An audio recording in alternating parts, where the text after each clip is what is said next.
This is a hybrid meeting of the City Council. Members of the public can view this meeting live on Channel 8, the city's website, and YouTube. Live Spanish translation services are being provided for tonight's council meeting by telephone. Please dial 720-386-9023 and use code 104091 *. Se ofrecen servicios de interpretación en español para esta reunión del Consejo Municipal por teléfono. Marque el número 720-386-9023 y utilice el código 104091 #. Thank you very much. City Clerk is the host of the Zoom meeting. Speakers will be able to unmute themselves when recognized. We're going to start our study session off with a presentation on the South Adams County Water and Sanitation District update. I'll invite City Manager Rogers and South Adams County Water Sanitation District Manager Abel Moreno forward to give the presentation.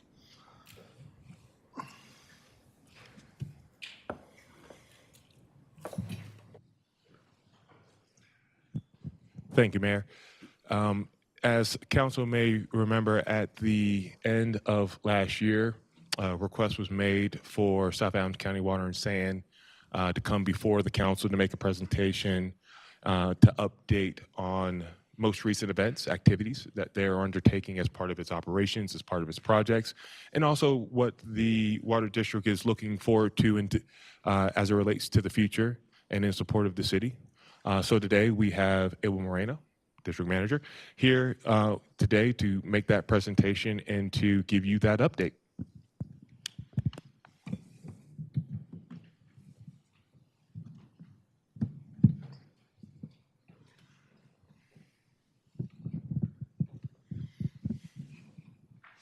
Thank you, Mayor Huesman, members of City Council, City Manager Rogers.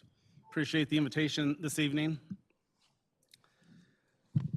As City Manager Rogers indicated, here to give you an overview of the district's water issues, and really this is your meeting. Want to answer any questions that you might have, but I do have some slides to go over, and just wanted to make that presentation. So first and foremost, as City Manager Rogers indicated, I am the District Manager for South Adams County Water and Sanitation District. I've been in that role since December of 2021. I have been at the district for 9 years now.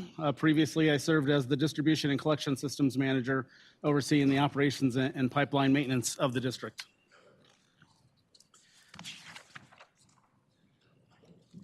The district, as you know, serves a population of about 67,000 people. We have water treatment capacity today at about 13.5 million gallons per day. Ultimately, we're designed for 18 million gallons per day. And approximately 80% of our water supply comes from groundwater.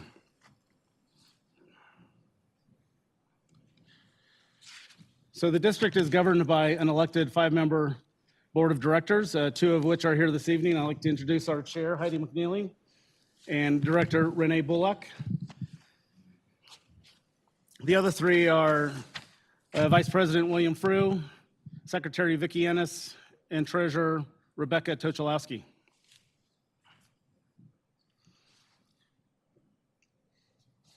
The area that's south of Sand Creek is served by Denver Water. So when we talk about the area south of Denver or south of Sand Creek, which is essentially south of 270, it's all Denver Water in that area. The district does have water agreements with Denver Water. About 20% of our water supply comes from a treated water agreement from Denver Water. And today we're blending that with South Adams County water supplies. We have about 21,000 accounts in our service area. We're unique in the state of Colorado in that we have a dual water system. The area that is essentially north of 96th Avenue is served by 2 water lines.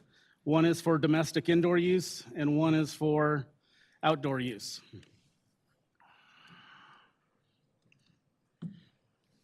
In 2023, late 2023, early 2024, we'll be sending some of our flow, about 2 million gallons per day, to the Metro Water Recovery Wastewater Treatment Facility. So again, that's a general overview. I expect that water quality is an important topic for this evening's discussion. So I wanted to talk specifically about how the district is doing relative to the district or the water quality. First and foremost, the district meets all state and federal regulations and requirements for drinking water. You're probably aware that the EPA regulates the Safe Drinking Water Act as well as the Clean Water Act. The SDWA is on the water side, the drinking water side. The Clean Water Act is on the wastewater treatment side.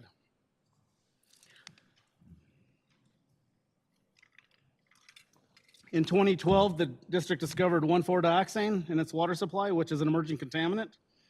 It's not a regulated issue today, but the district is well below any health advisory limit that is relatable to 1,4-dioxane.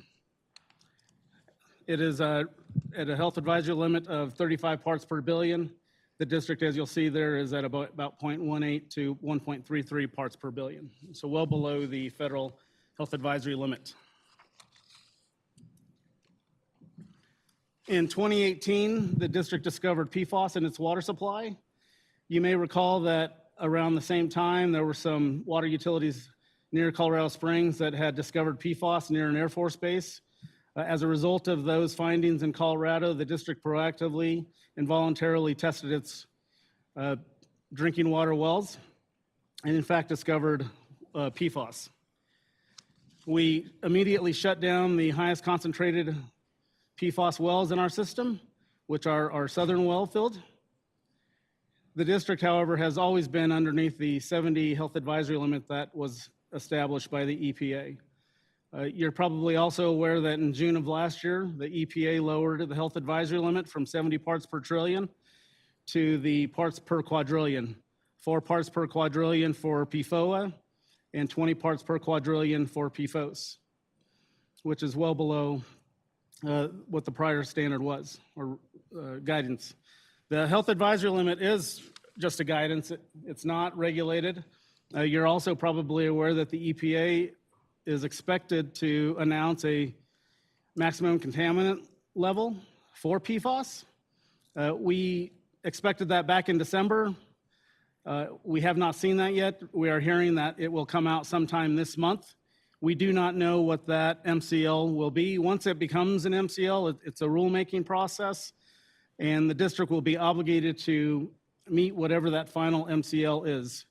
Once it gets proposed, the district will have an opportunity, along with all the other utilities and other interested parties, to make comment.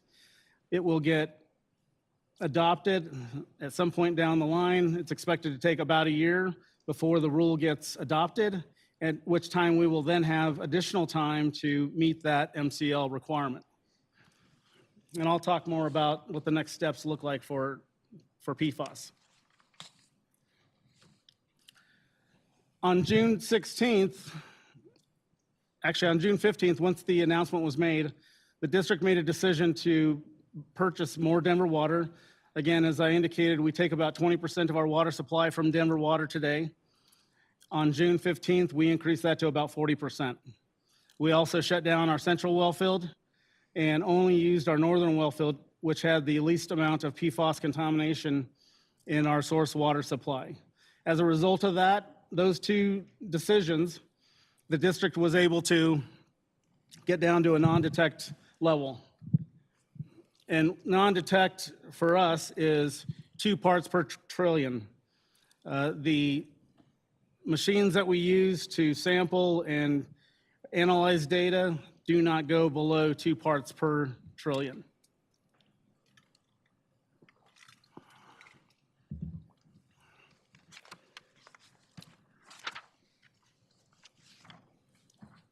So the plan for the district is to construct a new water treatment facility using ion exchange treatment technology.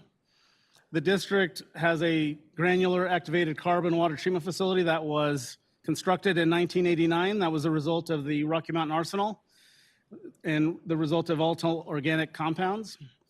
GAC is one of the leading technologies for the removal of PFAS. However, the concentrations of PFAS that we have in our water supply, we do not have a facility that is large enough to remove PFAS.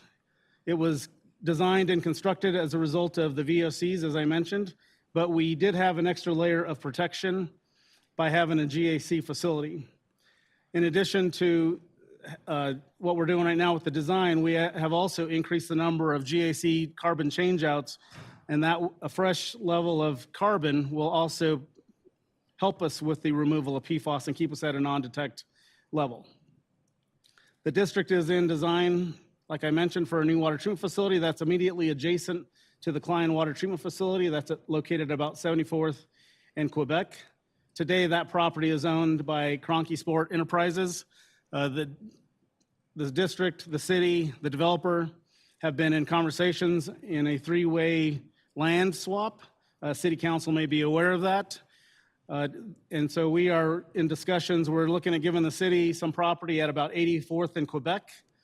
We would obtain about 10 acres here at the Cronky site.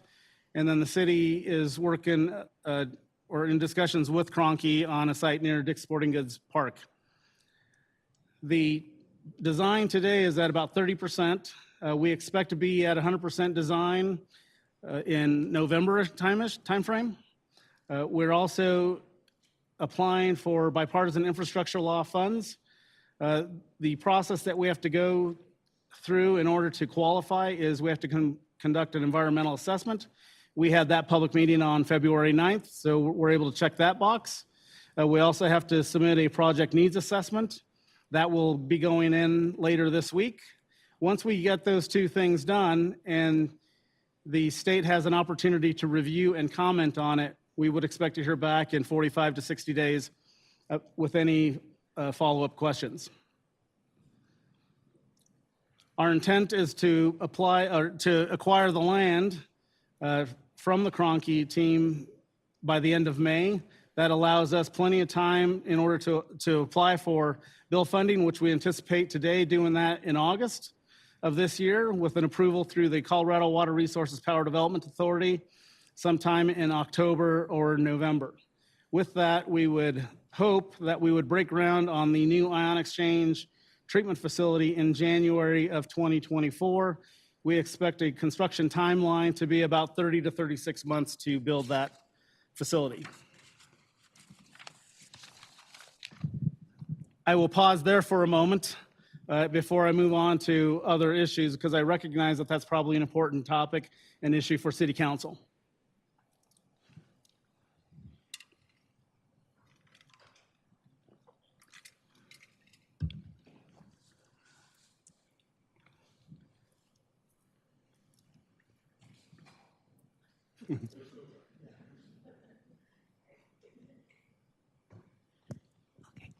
So to be clear, the facility will be for the treatment of PFAS.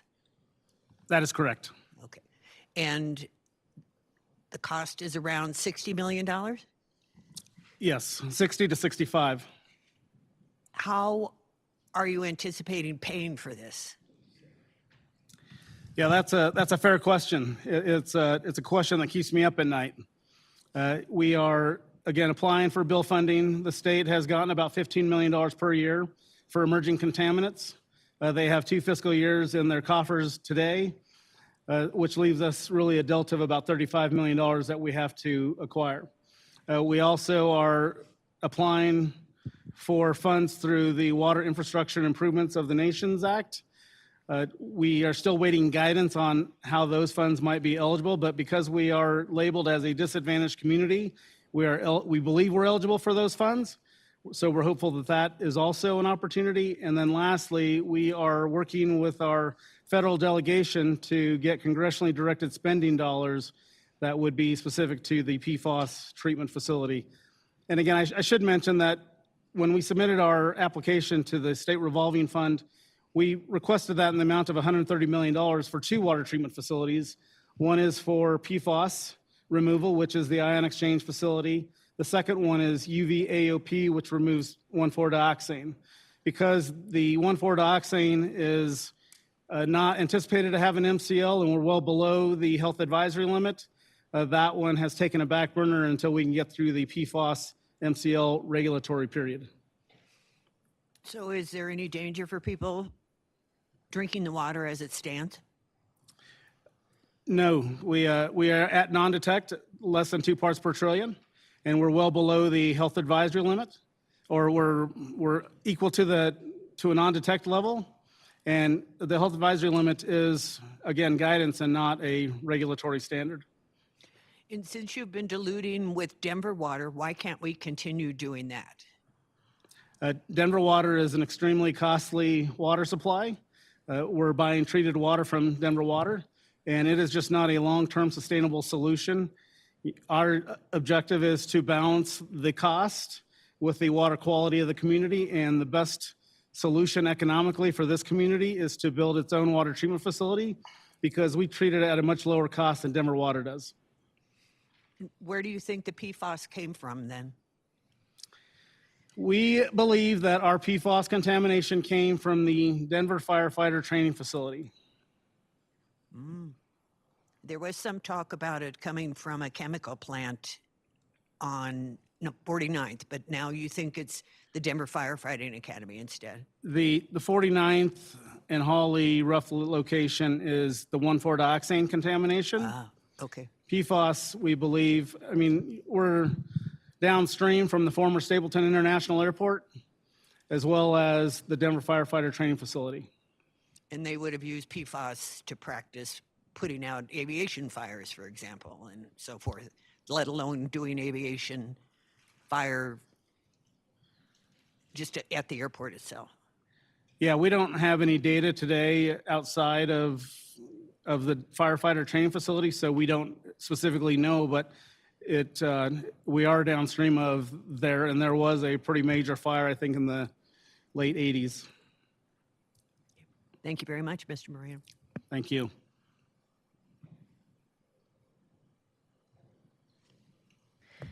Thank you, too.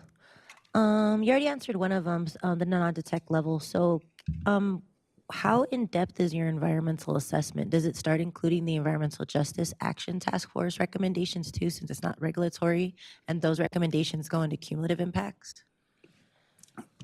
I'm going to try to answer your question, and if I don't, please let me know. But the environmental assessment is specific to the land that we need to build the water treatment facility on. And so we completed the environmental assessment that is specific around the land that we would build the plant. Does that include the health or safety standards in this space for water monitoring or modeling over time, or does that just have to do with just the land itself? It's just the land itself. How often do you monitor the water? Like, is it continuous throughout the year? How many times a year? Yeah, we are required to sample and test our water supply routinely, and we do thousands and thousands of tests a year. In fact, I have a water quality report that if you're interested in taking one with you this evening, we have them in both English and Spanish, but we are required by the EPA to prepare this document every single year, and it's due in June of every year, and it will tell you every single test that we take, not only the regulated ones, but the unregulated ones that, such we're talking about here in terms of emerging contaminants. Do you ever have intensive studies around disproportionately impacted communities or spaces that we know already have been proven to have data of particulate pollutants from air contaminants? Because that goes eventually into the water. I'm not sure I understand your question. I'm sorry. Just spaces around disproportionately impacted communities where we know there's air contaminants. We know that that goes across into water, why we've been able to establish cumulative impacts too, because it goes across mediums. Are you able to do any type of specific assessment in those spaces, or is it only just the land when you put the projects? Again, I'm sorry. I'll try to answer your question, and No, if I don't answer it, then please let me know. But we don't deal at all with any air issues.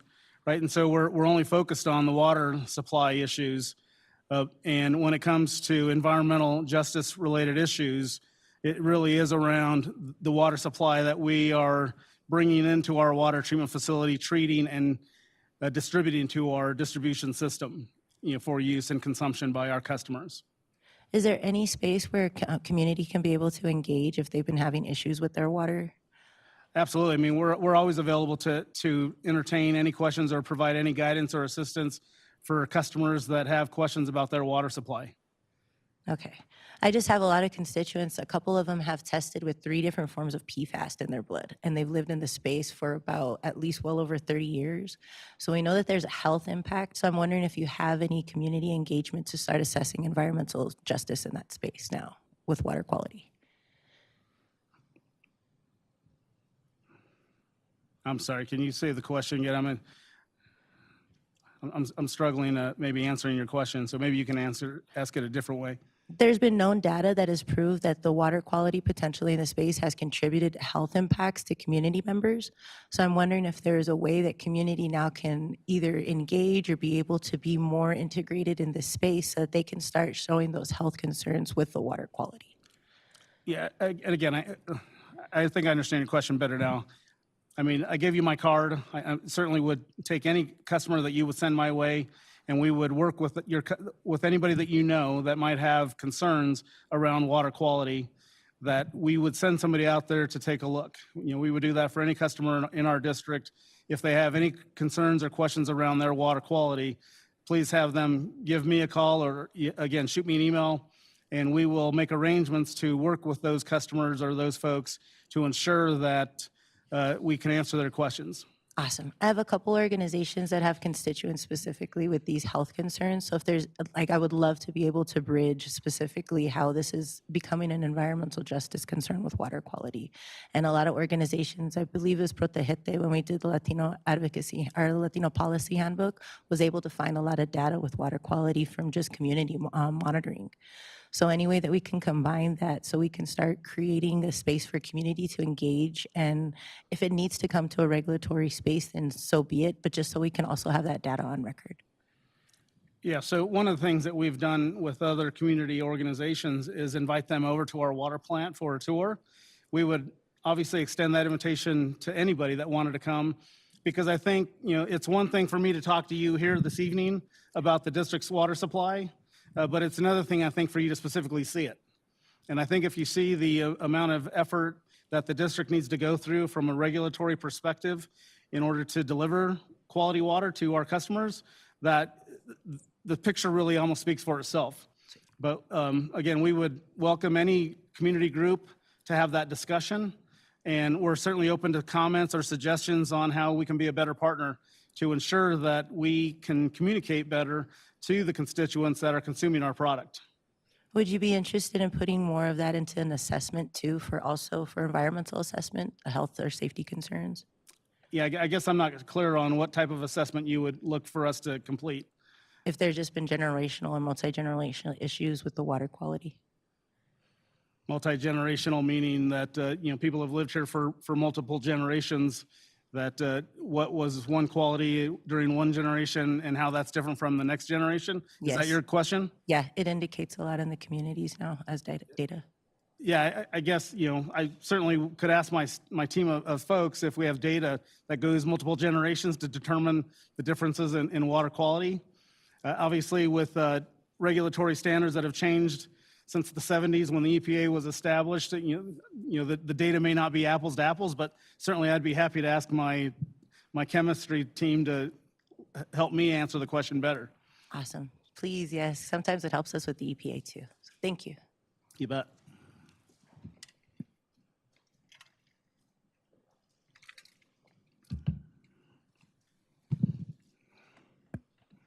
Mr. Moreno, one more question, which is actually two. Taste quality, people, I read about that a lot, especially on social media, questions about taste quality. Can you talk about, not explaining it by saying it's an individual's taste, but any other reason that taste may be different than it is, say, at the main facility at someone's home? You bet. And I'll just preface it by saying the water that leaves our Klein water treatment facility that's located at about 74th in Quebec gets distributed throughout in the entire city. And if we were to go test the nearest fire hydrant near whatever residence we're talking about, the water quality would most likely be the same from leaving the plant to wherever that fire hydrant is. One of the issues that I've seen and experienced is that when people have in-home water treatment systems and they don't properly maintain them, those create water quality issues. And some people, I think, that buy a home and they don't really understand that they might have an in-home filtration system, they may experience water quality issues. You and I spoke earlier, and you had indicated that some of my staff had indicated to you that maybe the type of pipe that is in somebody's home also could create a water quality issue, whether it's a plastic pipe or a copper pipe or a galvanized pipe, in terms of the chemistry that might be on the inside wall of the pipe material. I can't speak to that specifically. I'm not a chemist, so I can't tell you the chemistry difference. But again, I think most of the phone calls that we take around water quality taste issues are those folks that have an in-home water treatment system.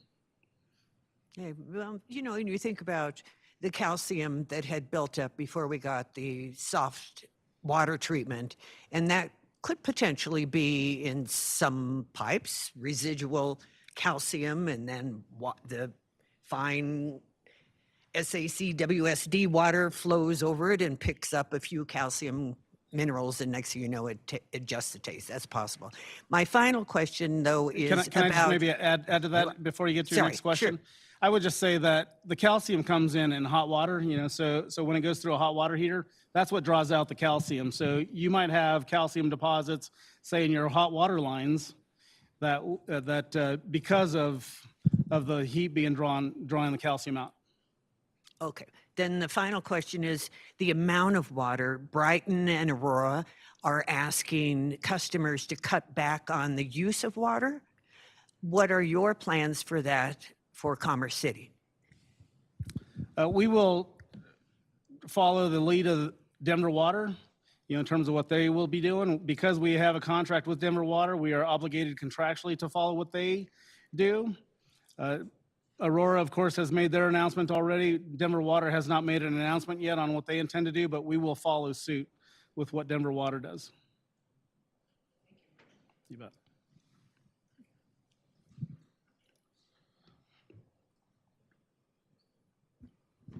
Thank you. I have a question as well. Mentioned it to our city manager, Mr. Rogers, earlier today, but in the core of the city, I noticed there's a lot of roads being, a lot of pipes being taken up and the roads broken up. So are those pipes, they look like plastic pipes. So are they replacing galvanized pipes, or what type of pipes are they replacing there?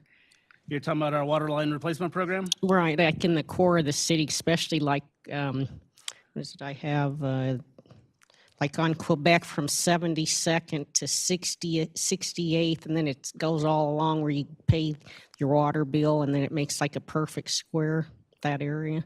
Yeah, so we are replacing cast iron pipes mostly. Those are 50s vintage pipelines. And cast iron was a predominant material type back then. We replaced them for twofold. One, age of pipe and size of pipe. A lot of those pipes that are in that area are 4 and 6 inch lines, and today's fire code doesn't get met because of the undersized pipes. Okay. And that you're aware of, do those type of pipes cause any type of health conditions, issues in the community or have they been tested if they do? The plastic, you mean? No, the existing ones that you're replacing. Yeah, we don't test them, but because of the water supply here in Commerce City, there really isn't a lot of buildup inside of those pipes. It really is just the conduit that it was, whatever the host material is. Because it'd just be nice to know if possibly, they contribute to any health conditions or anything.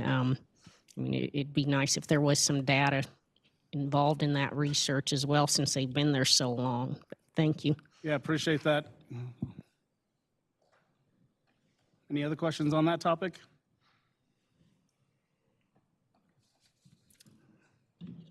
All right, I'll move on to the next piece. How am I doing on time?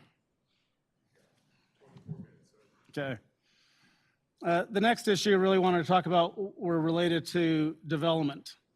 Again, as I understand it, in conversations with City Manager Rogers in the past, wanted to try to address some concerns that we've talked about. The first one is Pressure Zone 41. And I think City Council is aware, with the widening of 96th Avenue, there's an opportunity for us to start putting in some of that infrastructure.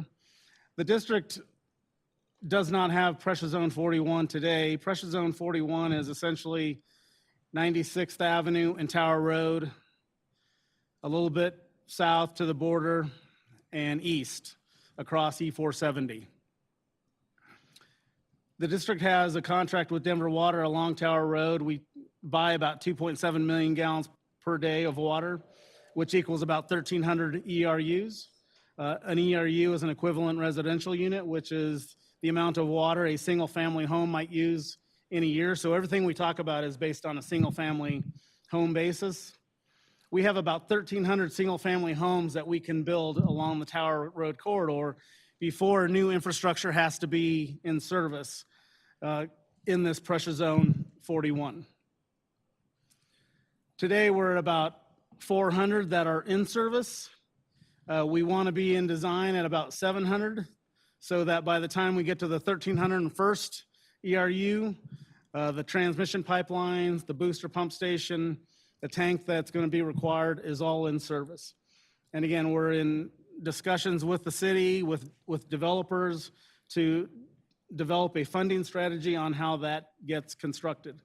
But because the city is widening 96th Avenue between Tower and Chambers, we're partnering right now with the developer in the city to get that stretch of pipeline built so that when the infrastructure is needed, we're not coming in and tearing up a brand new road that was just installed a few years before. I know City Engineer Poe would appreciate that.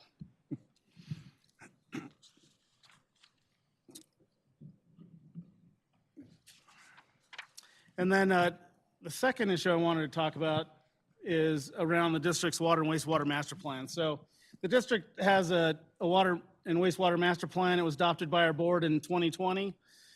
This master plan is based on the city's land use plan in 2011.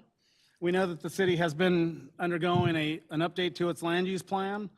And I wanted to just emphasize the importance that we play with you all to ensure that the district's infrastructure is adequately sized. We have enough ERUs.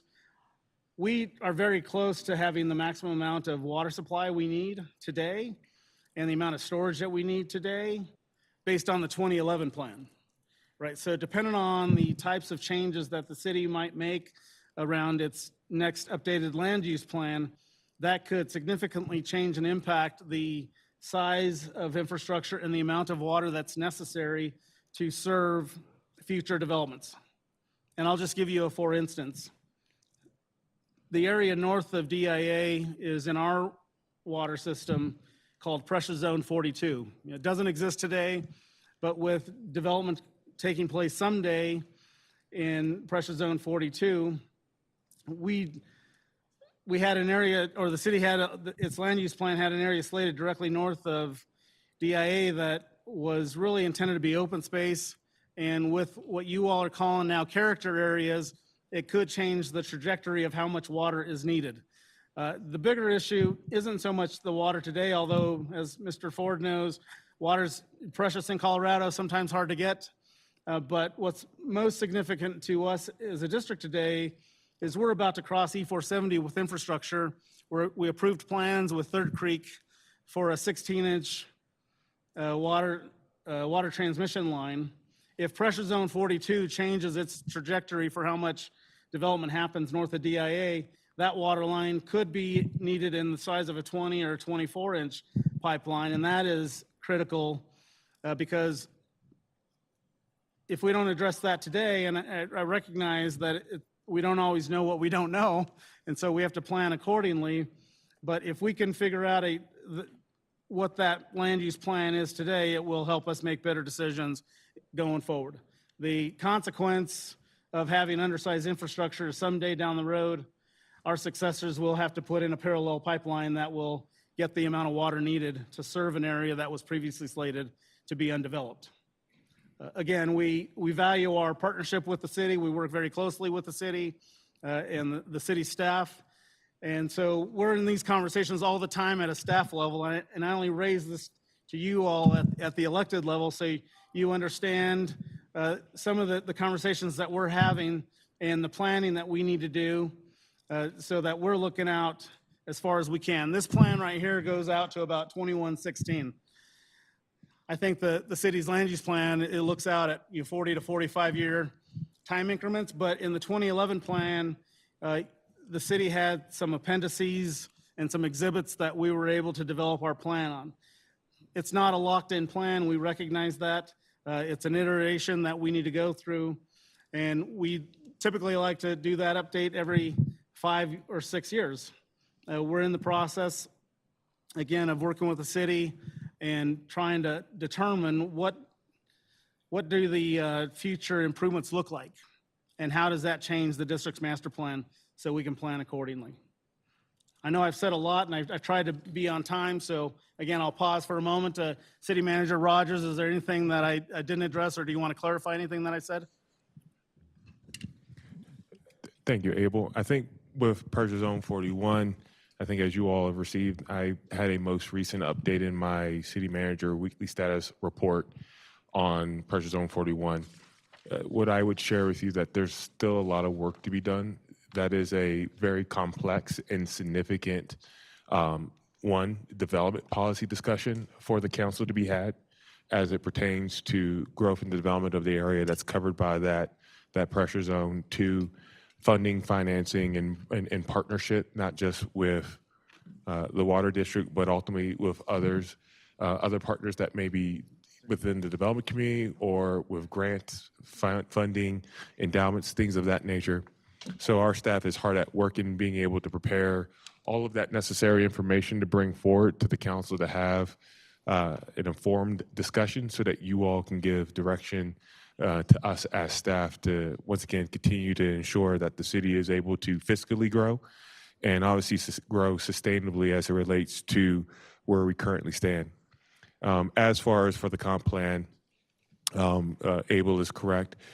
We are thoroughly engaged with him and his staff in being able to continue to work through the land use characterization of the city.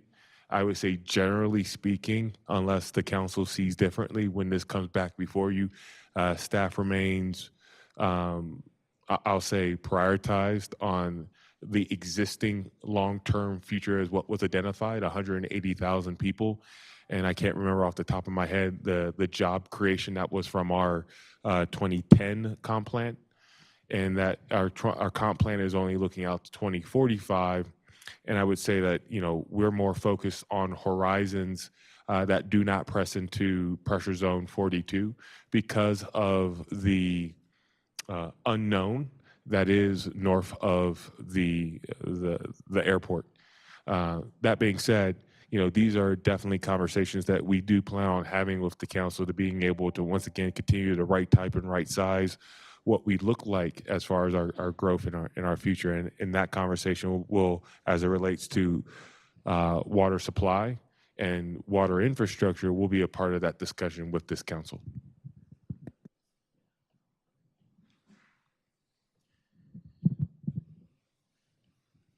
Any other questions? I have a quick one really quick too for water scarcity issues. Is there an assessment of operators' water usage and contributions to water particulates at all? Has there ever been an assessment of different operators and their water usage, because water scarcity is becoming more and more of an issue in the Eastern Plains? When you say assessment, Just local operators and industry, how much water usage that they have. Has there ever been an assessment about how much, or just working with local operators to understand how much their water usage might contribute in certain, or actually cause more problems in those spaces, especially now assessing that there is more and more water scarcity issues? Do you work, or do you ever have an assessment with operators, or knowing how much water usage that they use? just to make sure I'm clear on your term of your use of the term operators, are you talking about water utilities like South Adams, or are you talking about business that might use our water? Yes. I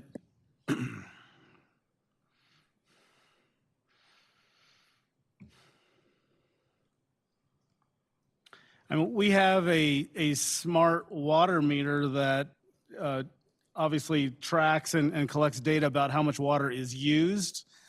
We also have an industrial pretreatment program on our wastewater side that regulates the types of discharges to our wastewater system.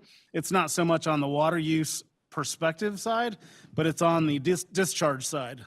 You know, for whatever might go through our wastewater plant, it's a biological process, so we don't want our wastewater process to be killed based on some discharge that might harm our bugs, as we call them. So we do monitor and regulate the types of users in the district based on a wastewater discharge side. Does that answer your question? Yeah, just because we always have to establish data. So I'm just seeing if there's any operators within your space or your district that you can be able to see what their water usage is, just so we can start establishing that as a baseline. Yeah, again, we have all, because we have a smart metering system, we implemented that starting in 2016. We do have a lot of real-time data, accurate data for how much water is being consumed.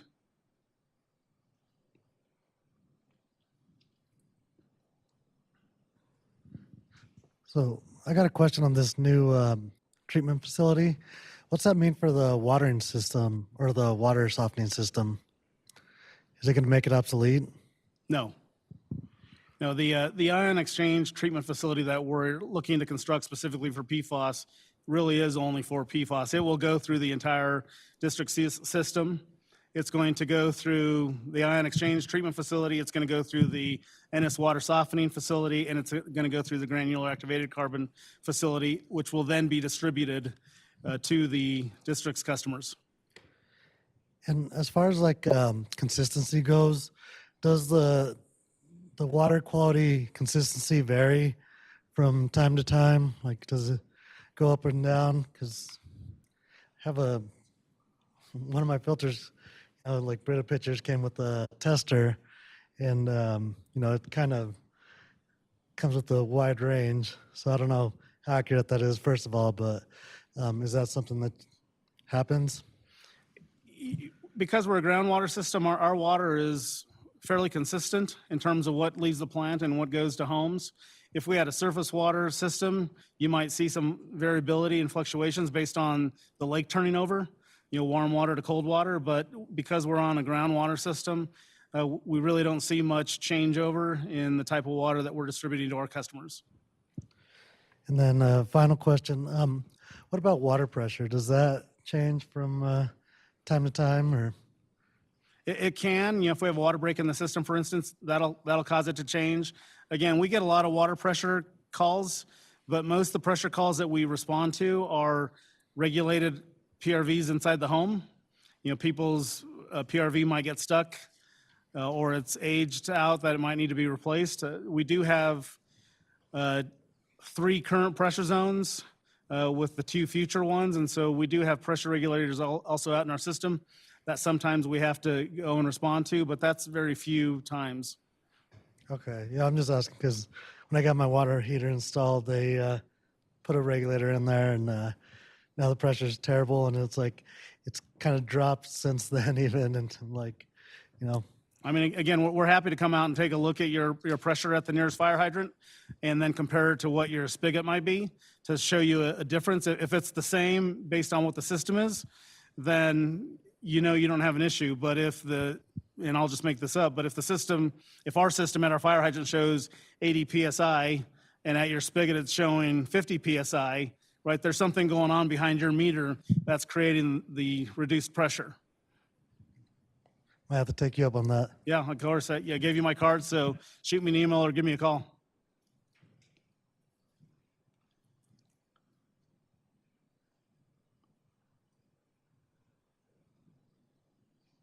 Thank you, sir. Appreciate you being here and sharing all that information with us, as well as answering our questions.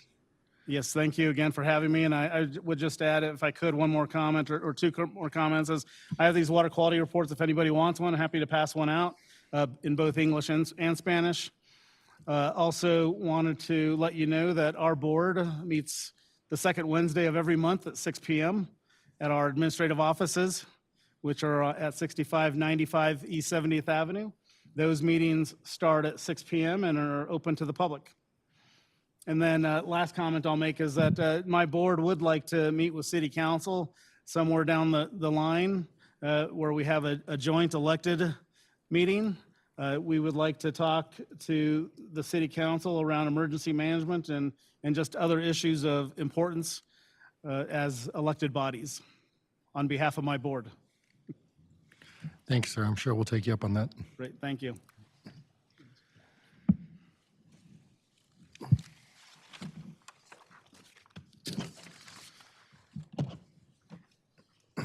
Doesn't look like we have enough time to get into reports, so let's go ahead and take a pause here for a couple minutes and let everybody get situated with proper seating before we start the URA meeting.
Okay, all I'm gonna do is 15 minutes of presentation.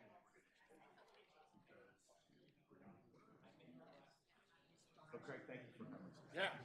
Yeah.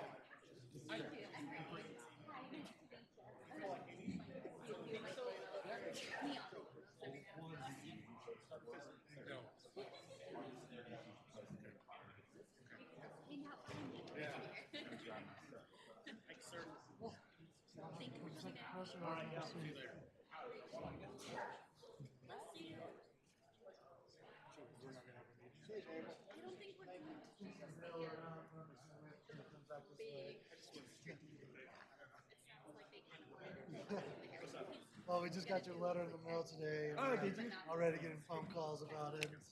Send it to me. Okay. I took a bunch today too. Everyone just has a I tell people, I said, did you read the info? They're like, no. I'm like, read the info. Well, it's confusing how it's worded. Is it? Like, it sounds like your house is right. I know. Well, that's all statutory requirements right out of the state law. So I tried to jazz it up and make it sound much more polite. Yeah. But, you know, that's why I said, you know, the relic terms adopted by Colorado back in the 1950s, and that they don't have the same meaning that we use today, but that Colorado hasn't updated the code in 70 years. Yeah. Some people are like, Give them my number. I've told everyone, the way I've described those I've spoken to is I said, the city adopted a plan for that area back in 2013. And in 2013, it was identified that after the station gets built, that a URA would be adopted to basically finance the infrastructure. And I said it calls out widening 72nd, it calls out repaving Colorado Boulevard, it calls out access over the RV station where the fly property is. You know, and that all of those are very expensive improvements, and rather than increasing the taxes of everyone, it's basically using taxes and financing where the developers are. I think it's just more like the bright side. I know. What the requirements are to even be eligible for that. Yep. Yep. Well, send them all my way, man.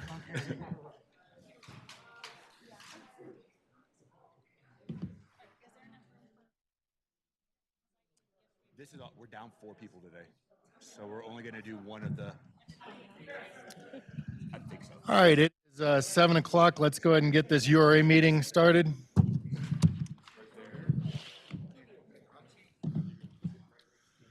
I'm going to call the meeting to order and ask the secretary to call the roll. Chair Huseman, Present. Vice Chair Alan Thomas, Commissioner Madera, Commissioner Chacon, Commissioner Noble, Commissioner Hurst, Commissioner Kim, Commissioner Ford, Present. Commissioner Douglas, Present. Commissioner Boucher, Commissioner Tedesco, Commissioner Lovato, Commissioner Machuga. Chair, you have a quorum.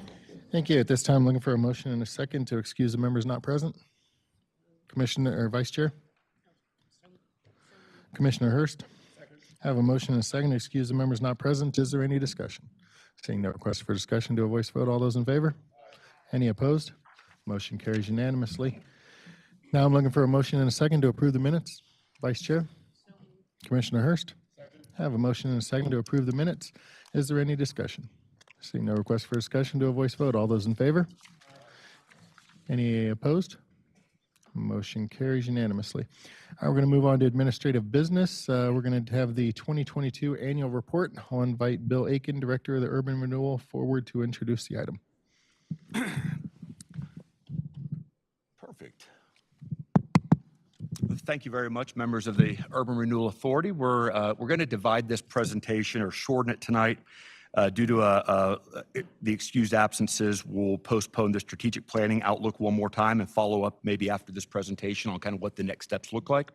But what I wanted to do tonight was share with you the annual report for the CCURA and specifically talk about what the progress that was made in 2022 is, anything that you might want to add, and then if we're on the right track for our aspirations for 2023.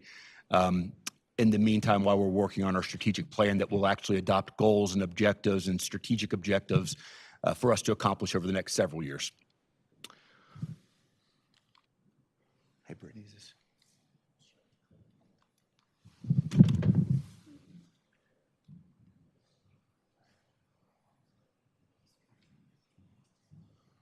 So this annual report starts off describing who the members of the CCURA are, and then a message, a letter that I put together, basically just to talk about some of the economic conditions we encountered in 2022, what we accomplished, and what we hope to accomplish moving forward into 2023. Then we go over each of the urban renewal areas. We talk about when they were created, what the financial structure is behind them, how they're financially supported, and what a lot of those development agreements look like, as well as some updated photos for things that we accomplished in 2022. Same thing for Sand Creek in the business district, Derby Business District. One of the sections I want to focus on for a minute is the finance section. As we discussed earlier in this year when we started the strategic planning initiative, we identified that a couple of our urban renewal project areas were designed in such a way through agreements and through tax sharing that they actually have generated quite a bit of increment without a whole lot of direction on how to move forward on those. The one I want to draw to your attention in particular is Derby, where we have a $1.1 million balance of cash. And one of the things that we'll talk about at the end of this presentation is that staff will be bringing you over the summer some creative, unique ways that we can invest those dollars back into the URA. When you invest the money back into the URA, what you hope to do and what you want to do is you want to generate more of an increment. Leaving those dollars in an account for a prolonged period of time without reinvesting them in the project does not have as high of a return as maybe using them to facilitate redevelopment or land acquisition or projects like you might have in Derby. As far as our financial year went for 2022, we did have a deficit of about $52,000 where we had to borrow from the reserves to make it through the year, and that was largely for two projects. The first was the monument sign that we did the down payment for at Derby that will be installed in May of this year. And the second was the creation of the Sand Creek Urban Renewal Area. As you can imagine, there was no money coming into that because it's a brand new area. So we had a deficit of about $60,000 to create that plan. What I want to pay attention to on some of this, though, is that we are generating revenue on an annual basis on Derby and Mile High Greyhound, and we do have a balance of about $200,000 in the Prairie Gateway just from the last 18, 19 years of increment coming off that project. So I kind of want to focus on this, and what I would hope in future years is once we develop a strategic plan, that we would have a short-term work program, whether that's a 3-year plan, a 5-year plan, or a 10-year plan, that will guide staff over that period of time for what the CCURA wants to be accomplished. Oftentimes, that will then turn into a report of accomplishments on an annual basis. But without those goals and objectives, what we put together this year was things that we thought were progress or meaningful progress, and then ways that we want to move forward. So generally speaking, you guys hired a staff member this year. You had the groundbreaking for the 50-unit LIHTC deal at Mile High Greyhound called the Empowerment Project. You had the grand opening and ribbon cutting for the landing at Greyhound Park, the 223-unit multifamily project. You sold a 2.2 acre parcel to a group out of Kansas to build a 122-room hotel. That project has broken ground, and they're out there actively working on it. We successfully marketed a 9.5 acre tract of land remaining at Mile High Greyhound, and you directed staff to work with a developer on a plan to redevelop the tracts A and B for retail and for a public institutional building.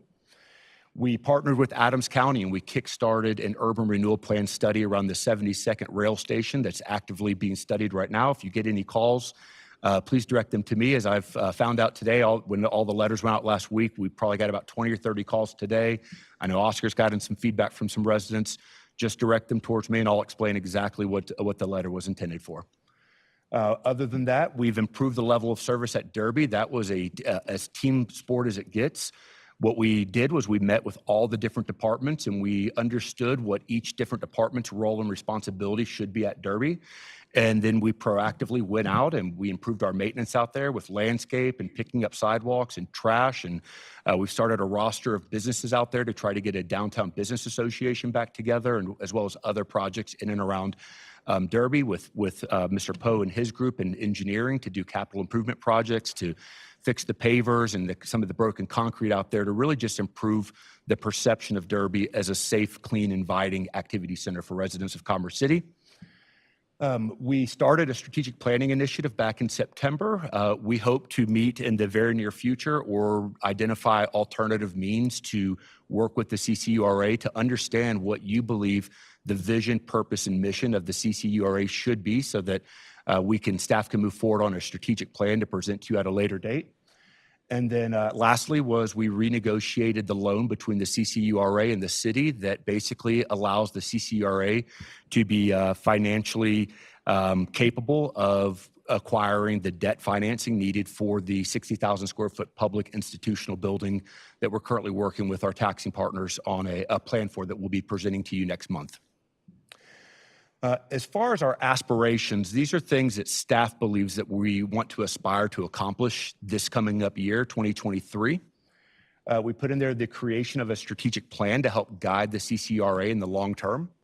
We have that we wanted to create a branding and an identity for the CCRA, as the CCRA is separate from the City of Commerce City, but yet we use all the logos and branding and templates, so it feels like it's one and the same. It would be nice to have some sort of distinction or separation from the city and the URA as we start to separate and to be more proactive. The update the CCURA bylaws, and what I mean by that is to update the bylaws and enter into an intergovernmental agreement with the city that clearly articulates staff that's involved with the CCRA and what the city commits to do to ensure that the CCRA is successful. We have support the swift implementation of the redevelopment project at the Sand Creek landfill. As many of you probably know, once the deals get done, the agreements get done, the worst thing you can do is put them on a shelf and not assist the developers. At this point right now, as the developer's moving into a closing on March 31st, staff is on the phone with the developer on a daily basis, working forward to make sure that they hit their closing date of May 31st, of March 31st, so they can start construction in May. It is really a hands-on sport. You can't just adopt the agreements and then organically let it grow. Really, staff has to be behind it, supporting it and pushing it to the finish line.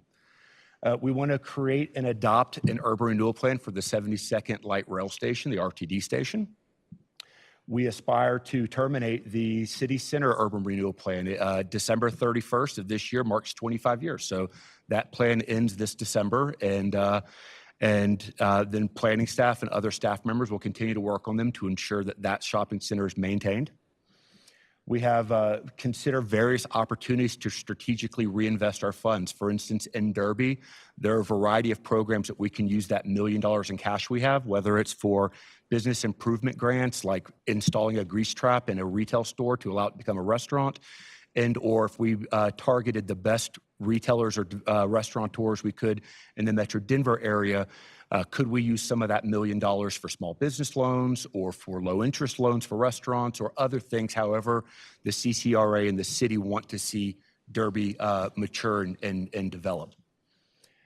We're going to enter into, we aspire to enter into an agreement with a retail developer for the 9.5 acres of land.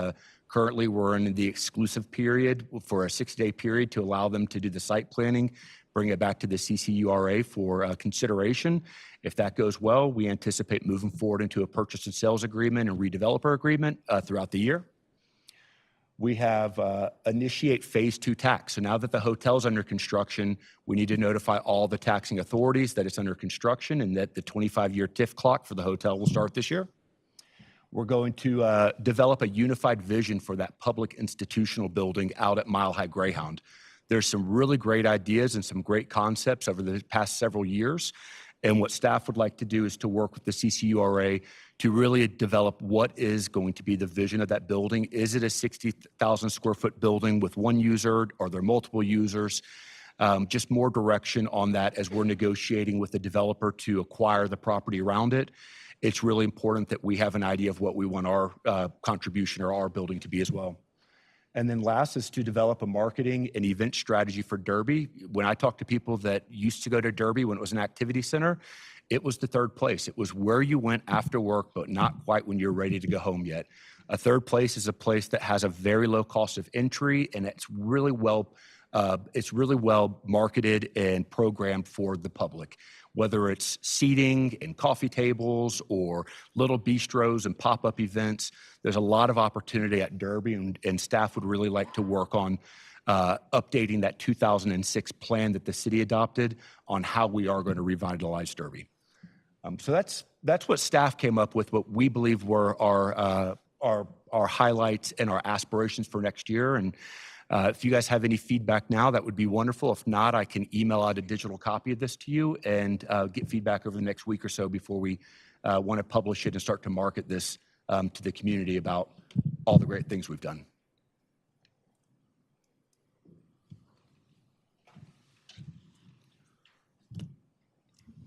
Just very quickly, and I just want to say thank you to Bill for all of that hard work. I think one of the things that I want to emphasize is that with the URA, we are trying to take a very different approach in how we are communicating, engaging, and trying to market the opportunity that exists in being able to help remove barriers for redevelopment and or economic development in key areas of the city. And this is particularly one opportunity of being able to report out.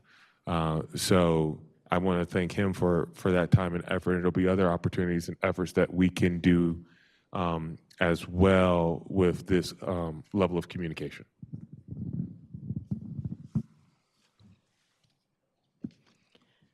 That was really well done. Thank you so much.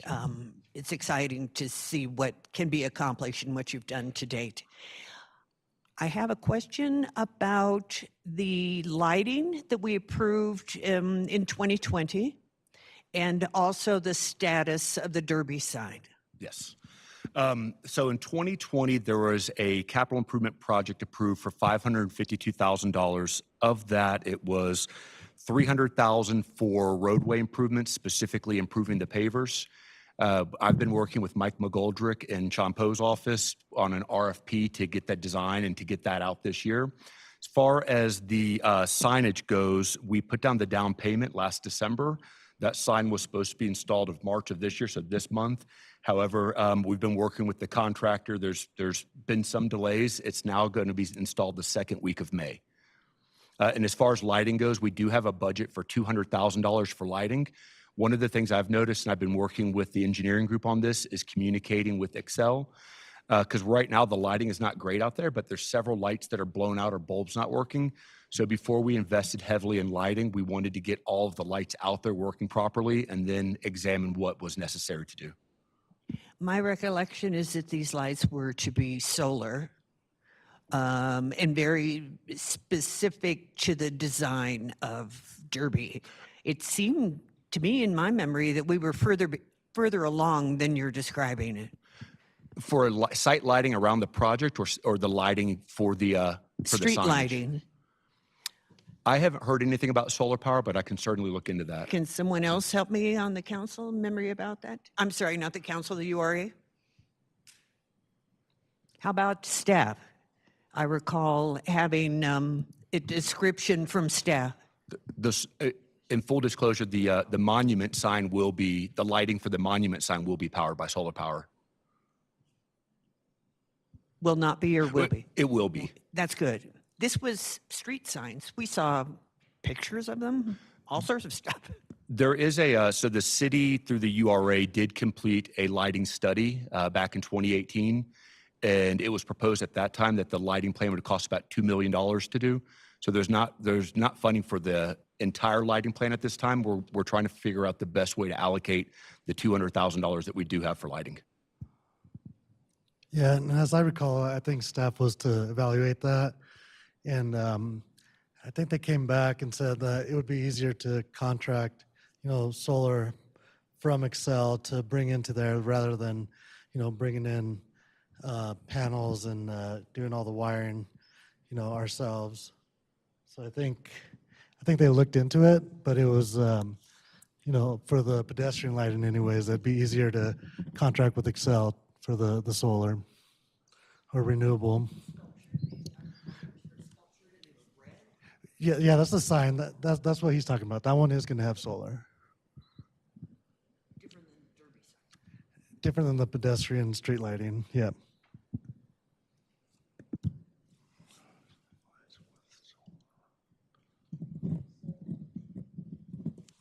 How will we know that the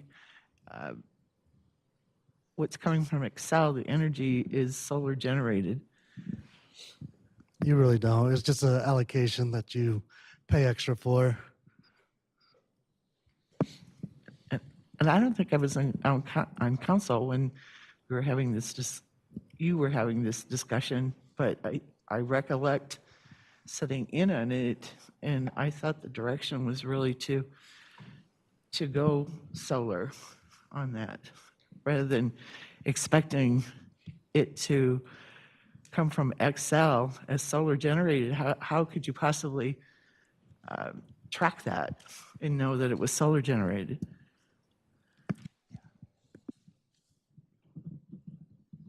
Something to consider. I can certainly research that topic and come back to you guys at a nearby meeting, either the May or June date, with an update on maybe what conversations transpired and what the plan from 2018 says.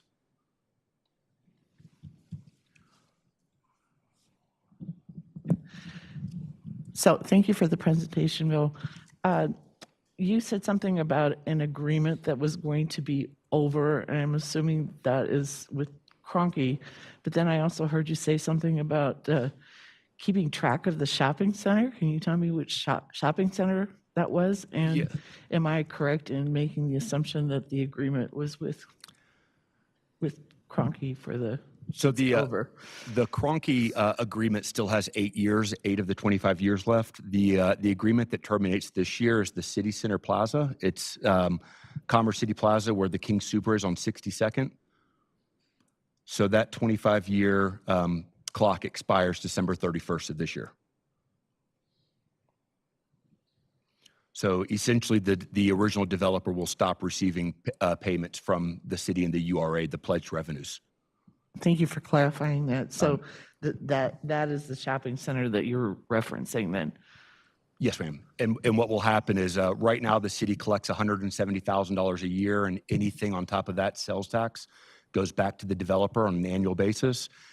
Starting January of next year, those payments will stop and the city will retain 100% of the 3.5% sales tax. Thank you. Just for a point of clarification, back on May 3rd of 2021, the URA did receive a presentation from staff in regards to the Derby downtown lighting and shared a feasibility analysis as it relates to solar-powered lights. It was the recommendation from staff at that time to not utilize solar energy for a number of different challenges, complexities, with respect to construction and obviously electrification. But we did make the recommendation while not using it on streetlights and other equipment, but to use it for powering the sign, the entry gateway sign that is to be installed in May. What we can do is to get you that presentation from May 3rd of that year by email.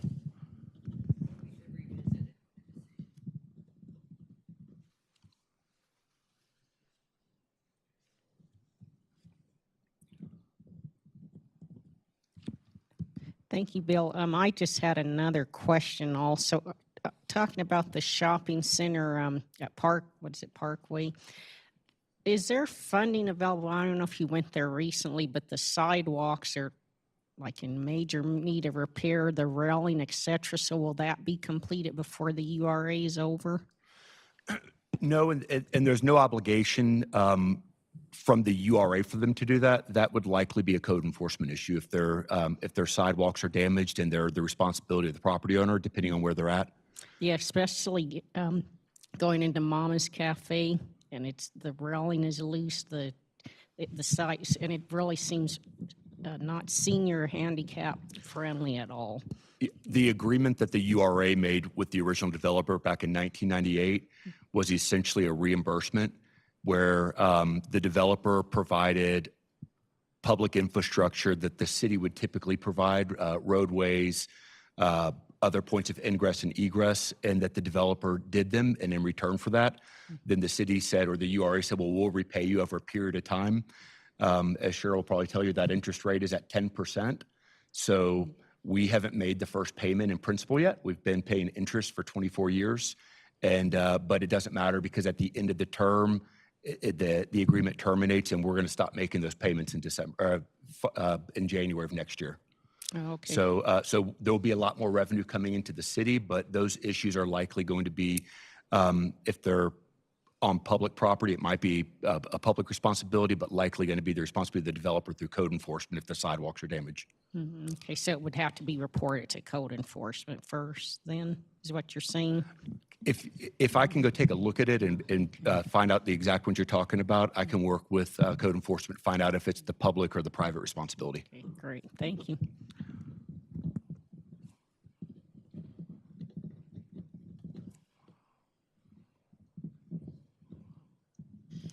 Are there any other questions? All right, well, thank you very much, sir. Appreciate the report. Thank you. All the hard work that you're doing. It's going to conclude all the business that we have for the Urban Renewal Authority meeting this evening. Thank you, everybody, for attending. Going to reconvene the City Council study session, and we're going to have an update on the strategic planning retreat discussion. I'll invite the Center for Innovation forward to give the presentation.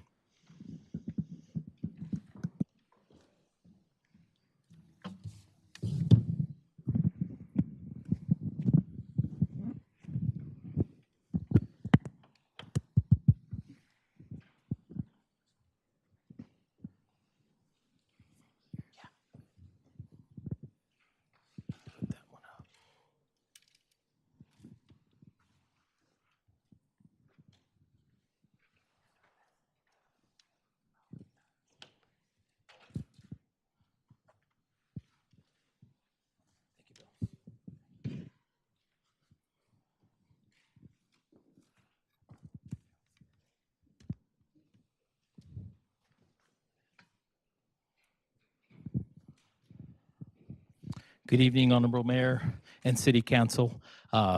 Center of Innovation, I'd like to thank you for having us come back to complete this second part of the retreat that we weren't able to complete due to some additional information that was requested. And so what we're handing out today right now is an updated list of the original list that we discussed during the retreat. There was originally 64 projects, and what we are doing with the projects is you wanted additional information, narratives, and so what we did is we cleaned up the list, and now there's about 33 with additional 6 new projects that were originally brought up during the retreat. And so today what we're going to be doing is we want to go over the report, high level, also kind of complete the goals that we discussed during the retreat, and then also discuss the mission and vision.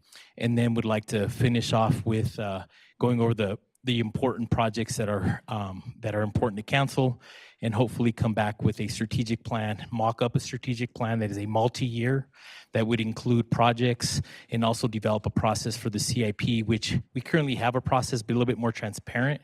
And this process would be is how to move projects in and out and start building a pipeline so we can actually start looking at a multi-year strategic plan with the CIP included. So I'm going to hand this off to Trenton so he can go over the report. Excellent. Thank you, Armando. And I do apologize for those of you I can't see. I'm just at the table over here. The retreat was held on the 24th and 25th. As you remember, we did make the bold decision of holding it in an ice rink located at the Ditt Sporting Goods Park. So I appreciate you guys braving that for us. Then the second day we hosted here, we had a good discussion about the city's mission and vision, council sits goals, and we got a lot of feedback that I'm going to go through here in a second on that. And then we also started the conversation about projects. And so what we're going to do here is we'll start with a conversation about the goals. And then we'll move on to the mission and vision, and then I'll hand it back to Armando, and we'll finish off with projects. Appreciate you. So during the retreat, we did discuss council's SIT strategic goals. What I'm going to do here is I'm going to go through the changes that council made to their goals for during the retreat. And then on the following slide, we have pulled out identified priorities based off of the visioning breakout sessions, the small group sessions that we did on day 2 of the retreat. I've pulled those out. I'm going to ask you all if there's anything that you would like to see added or removed from those lists, and we'll move on. We'll try to fly through this as much as possible. So first goal was for economic development, promote a balanced, thriving, and inclusive city economy that cultivates, attracts, and retains business. There were no changes made to the language of the goal. Here are the identified priorities. I'll read them off and then I'll leave space for conversation. So the first one was assess community wants and needs for economic development. Then we had align target industry and site selection procedures. Identify and utilize creative strategies for achieving economic development outcomes. Create and utilize a sustainability and equity framework for development opportunities.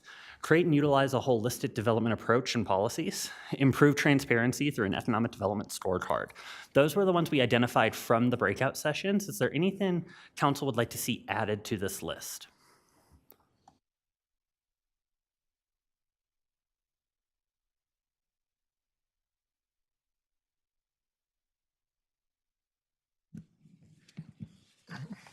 Sorry, Mr. Robinson, but I think that you've given us paperwork to look at, but the paperwork that was given us to look at doesn't match the conversation going up on the screen there. And I'm afraid that everybody is kind of stuck on the paperwork. So perhaps we can review the paperwork that was handed out and then get back to this. We sure can. Go ahead, Armando. Do you want to just go to projects? So what we handed out was the projects, and we wanted to discuss projects afterwards, but we can definitely move into projects if you like first. So what we're going to do is, if you take a look at the worksheet that we originally provided, the handout today was on the projects. So there's 33 projects in there, like I said earlier, with the additional new projects.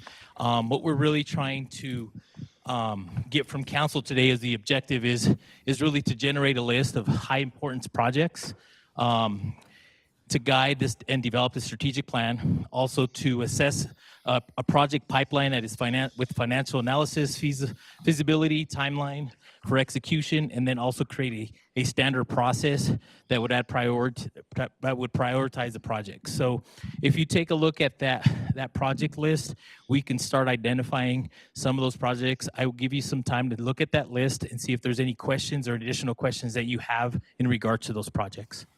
Okay, so if I look at a project here that has a status of completed, take for instance line 13, 112th Avenue Chambers to Parkside, said it was completed. It ended on January 1st, 2023. Then it says current funding, $3.3 million. Does that mean that $3.3 million is left over from the project funds that were allocated to it that is available to be allocated elsewhere? So at this point, yes, depending on where the funding came. So if you keep in mind with CIP has multiple types of funding. So depending on where the location of the project is and where that funding came from, but that's the reason why we left it on there. There is the availability. Finance needs to close out the projects to get a real number. Right now, that is the estimated amount that's in the system, but they have to close out a project.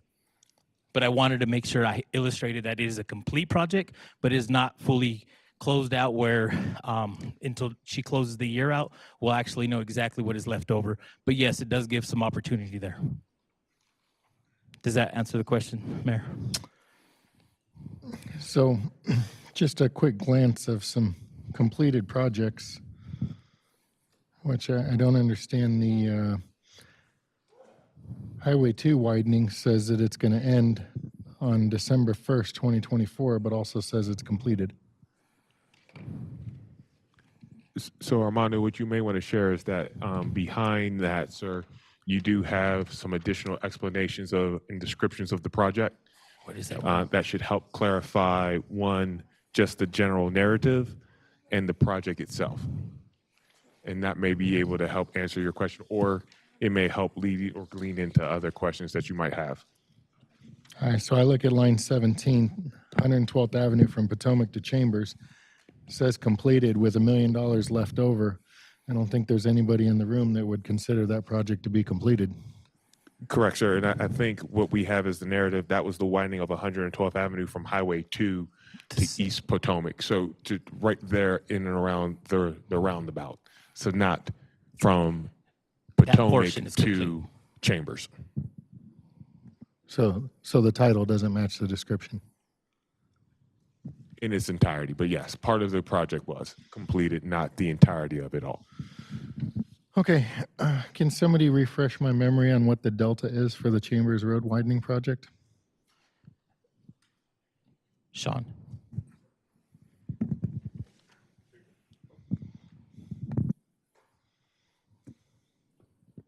That project is about a $30 million project. Right now, we're $15 to $17 million short. All right, and we have $3.3 million left over from the Chambers to Parkside project, another $1 million left over from the Potomac to Chambers project, and another 3.17 left over from Tower Road, Pena Boulevard on-ramp. So we've cut that deficit in half. So I guess I want to start back. I don't want to really talk about the finances. I need to know what the importance of projects to this council is, so that when we can start drafting, I can take this back to finance and the CIP team, so they can start doing the financial analysis. You're absolutely right. I did put in there, it's complete, so you can see some deltas. So if that is an important project, when we address it, I think we need to put it on there, so that way we can start looking at the financials and the financial impact if we need some, so that it can become a priority. So just to help assist Armando, I think what we're looking for from the council is, obviously we came to you on that weekend with a list of 240 plus or minus projects. In that list of 240, we had identified projects that were still underway, either design, bid, build, construction, projects that were completed. So the staff went back, scrubbed that to a list of what they had thought were 64 existing projects on that Saturday. Correct. And that were presented to you. You all did not have a full collection of information and materials as it related to budget, project narrative, timeline for construction or anticipated construction, or when it was completed, and what was the remaining budget. Since that time, they have gone back and reworked the spreadsheet down to 39 what they think high value projects for your consideration, in addition to the 6 new projects that were identified at the retreat, to determine, once again, not necessarily where to pull the funding from. That's what we can come do and bring that forward to you and being able to meet those needs. But really, what are those top 10 priorities that you as the council have for us to be able to go out and to deliver within a 1, 2, 3 year timeline? Because obviously some of these projects may be able to be delivered before that 3-year period. But really, that's what we're trying to focus on, is what is your top 10? Where do you want us to point our North Star towards for council and for this community that adds value to the residents and to the businesses and to our visitors? Mr. Mayor, may I speak? If I potentially don't know how this system works. So if we're doing parks, recreation, and golf, are these the same people who would be doing the road projects? And if they're not the same people, then do the PR&G projects have to be included as part of the 10? So right now, we like to just see what is most important to this council, regardless of who owns it by department. CIP will be managed by a separate individual that will be, or department or division that will be running all CIP projects. So at this point, we included all projects that are CIP front-facing. We pulled all the preservation, operational, and administrative projects out. And so to answer your question, they would be administrated by one division for all the projects. I would love to be able to understand why we are being asked to prioritize. I still haven't been able to understand why it becomes our job. It seems like that is a staff job. And I'm saying that with, in all due respect, I simply don't understand why we're being asked to prioritize a list when staff does the implementation, we do the vision. So thank you about that. Great question, ma'am. I would say you are absolutely correct. It is staff's responsibility. It's my responsibility in my role working with our team on the prioritization and obviously the implementation of our capital improvement projects. What I would say as a dynamic situation is that as we have projects that come online or that have become a priority, we start to add on to that additional list that may come up from either the community or as part of council request, or when an opportunity maybe exists that comes through our chain of command through various grant opportunities that maybe changes the prioritization. The reason why we're here today is that when we establish that list, and we do that as part of the budget, we identify those 18 projects for that year. So pulling from 2023 budget, we had 18 identified projects that we had prioritized as what we want to go out and to accomplish. Outside of that budget, new additional projects may come up that may be requested either from the community through various means that come before council, before staff. By adding those additional projects, it creates a bandwidth and a capacity issue for our project managers that we task both across Public Works and PRG to deliver those projects. So understanding the expectation is probably more as where I would call it, ma'am, and not necessarily prioritizing, but what we're looking for is what is council's expectation as it relates to me and my team in prioritizing projects that add value to the community. So whether or not that is the construction of a park that will add value to residents that may not have immediate access to it. If it's the construction of roadways that help to improve residents being able to get from point A to point B, to be able to get home, to be able to get to work, you know, that is something that we should then be looking at as part of our prioritization to meet council's expectations to deliver the various amenities and infrastructure for our residents. I think we need to look at this in another way too. There are items on here that we have no choice but to do, or we lose them, such as the ARPA funding. If we don't do something with the ARPA funding, that goes back to the federal government. If we don't do something about Adams Tower, that's $1 million down the toilet that the council voted for to use that space. By taking as long as we do on these projects, they then become burdens instead of value propositions. So now we're looking at a list of burdens instead of looking at a list of opportunities. And I think that all of these are opportunities. When were they initially put in the pipeline? Which city council approved it? And where is it in the process? Like, did a city council in 2018 approve the Ragweed Draw O'Brien Canal? And how did we get to 2023 without anything being done? Well, it says on track. What does that mean, on track? Looks like quite a bit of money has been spent. So I guess one thing I do want to add to your comment is I don't think we want to I think all of them are or at least all these projects are add an importance or add value to the city, and I don't think we're trying to remove any. But I think what's happened over the years is we've added, or we continued to say yes, yes, and then we have 239 projects. So we're not, delivering and executing. So what we're trying to figure out is what is important to this body so we can focus on those. We still have to do the other ones, but how can we work with our project managers to be able to do a pipeline that looks more of a 5-year, a 10-year, and so that way we can start really putting these projects in a timeline and not saying we're going to complete everything within 1 year and then not complete anything. So I think what we're trying to do is really start ourselves up strategically. I'm not saying that, all these projects are important. I understand that, but I think it's what we want to know is what is important to this body so we can focus on that and we can start moving the other projects. Do we delay? Do we move them forward? And that way we can deliver on our projects.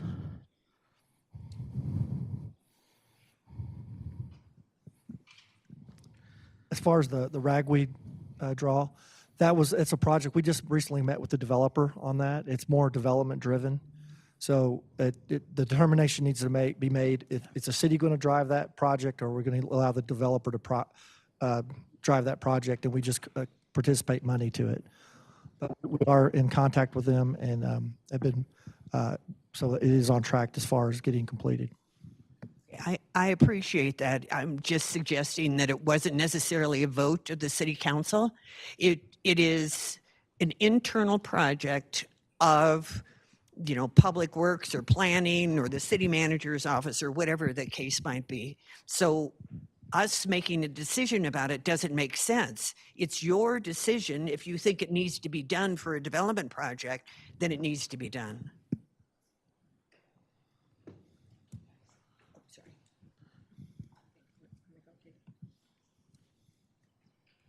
Yeah, thank you. I have a question too. Like I said, some of the projects seem like they take such a long time, but like, for example, on number 9, Monaco Park, I'm confused what it means. But I thought it was approved way before January of 22, and then it says it's supposed to be completed by January 1st of 2024.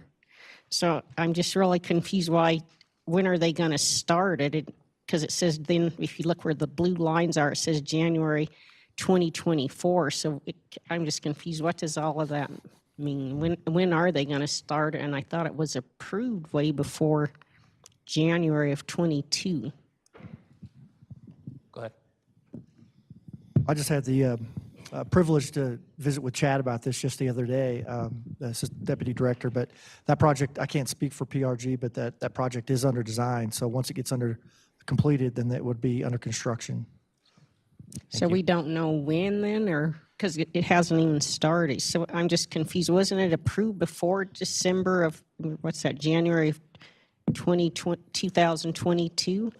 So there were, and I do know that Carolyn is online and we are bringing her into the meeting so she can speak to specifics.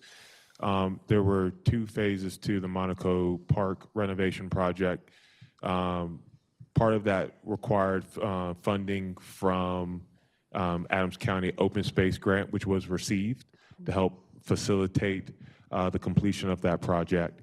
And then there was a discussion during March 14th of last year, as you may remember, during the Cinderella 2K bonding discussion, which this project as a phase 2 of additional improvements were added on.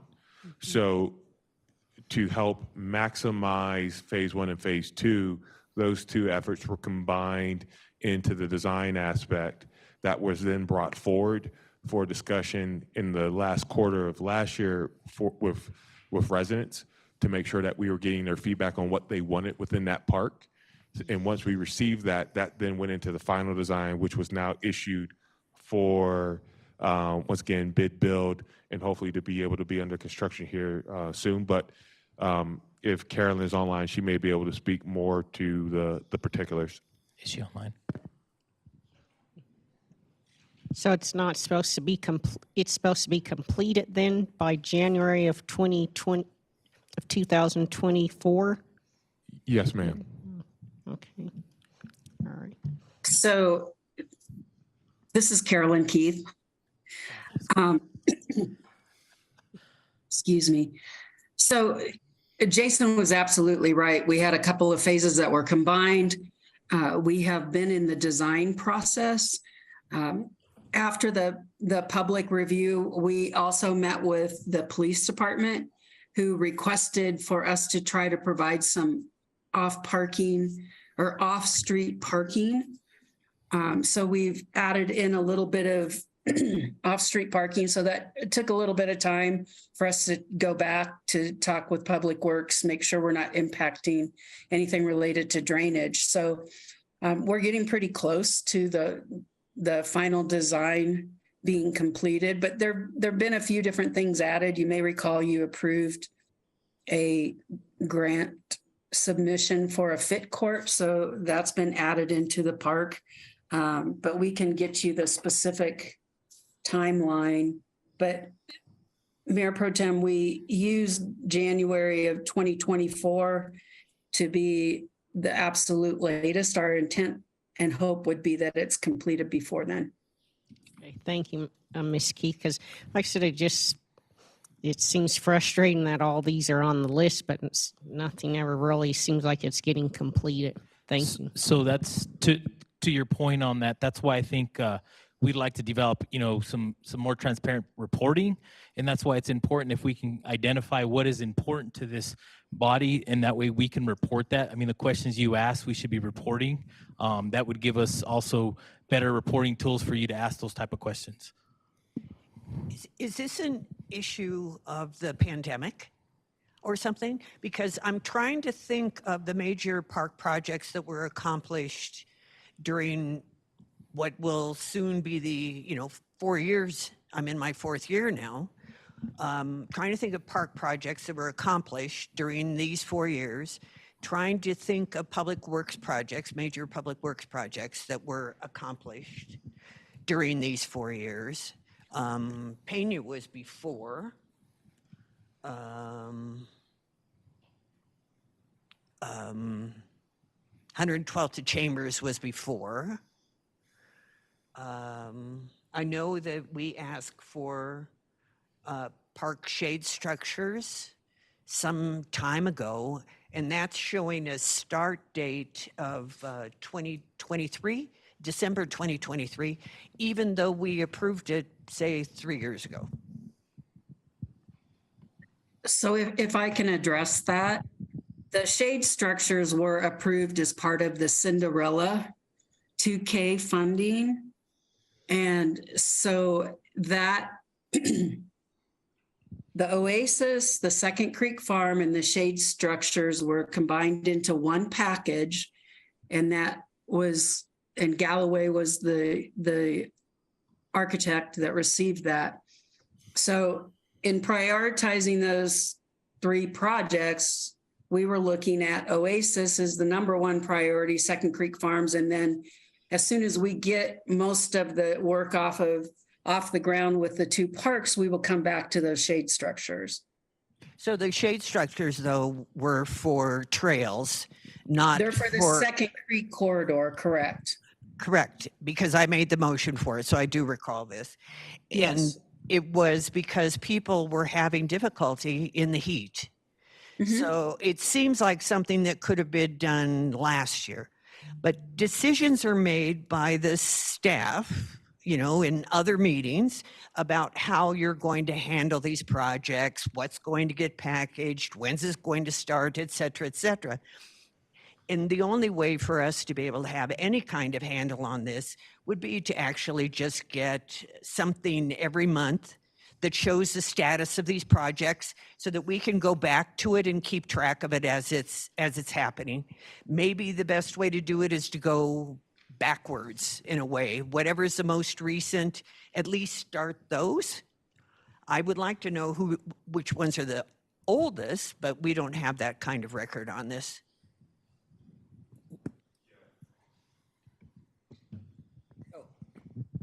Some we do. 88th widening, 2017.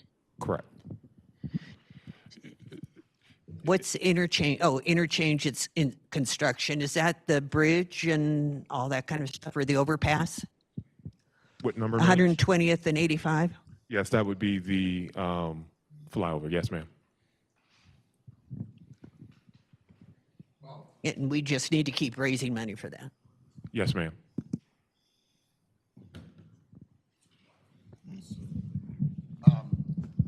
Is this, just trying to also gain the understanding. We deal with this at my job as well.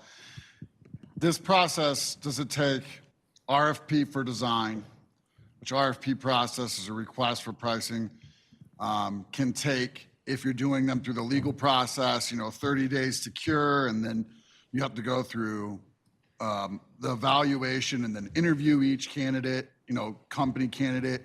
That's 6 months by the time you get through the design RFP. Then the design works takes 6 months if you're lucky, 18 months if you're not lucky. And then you go back to RFP with that design to find a contractor to do the work.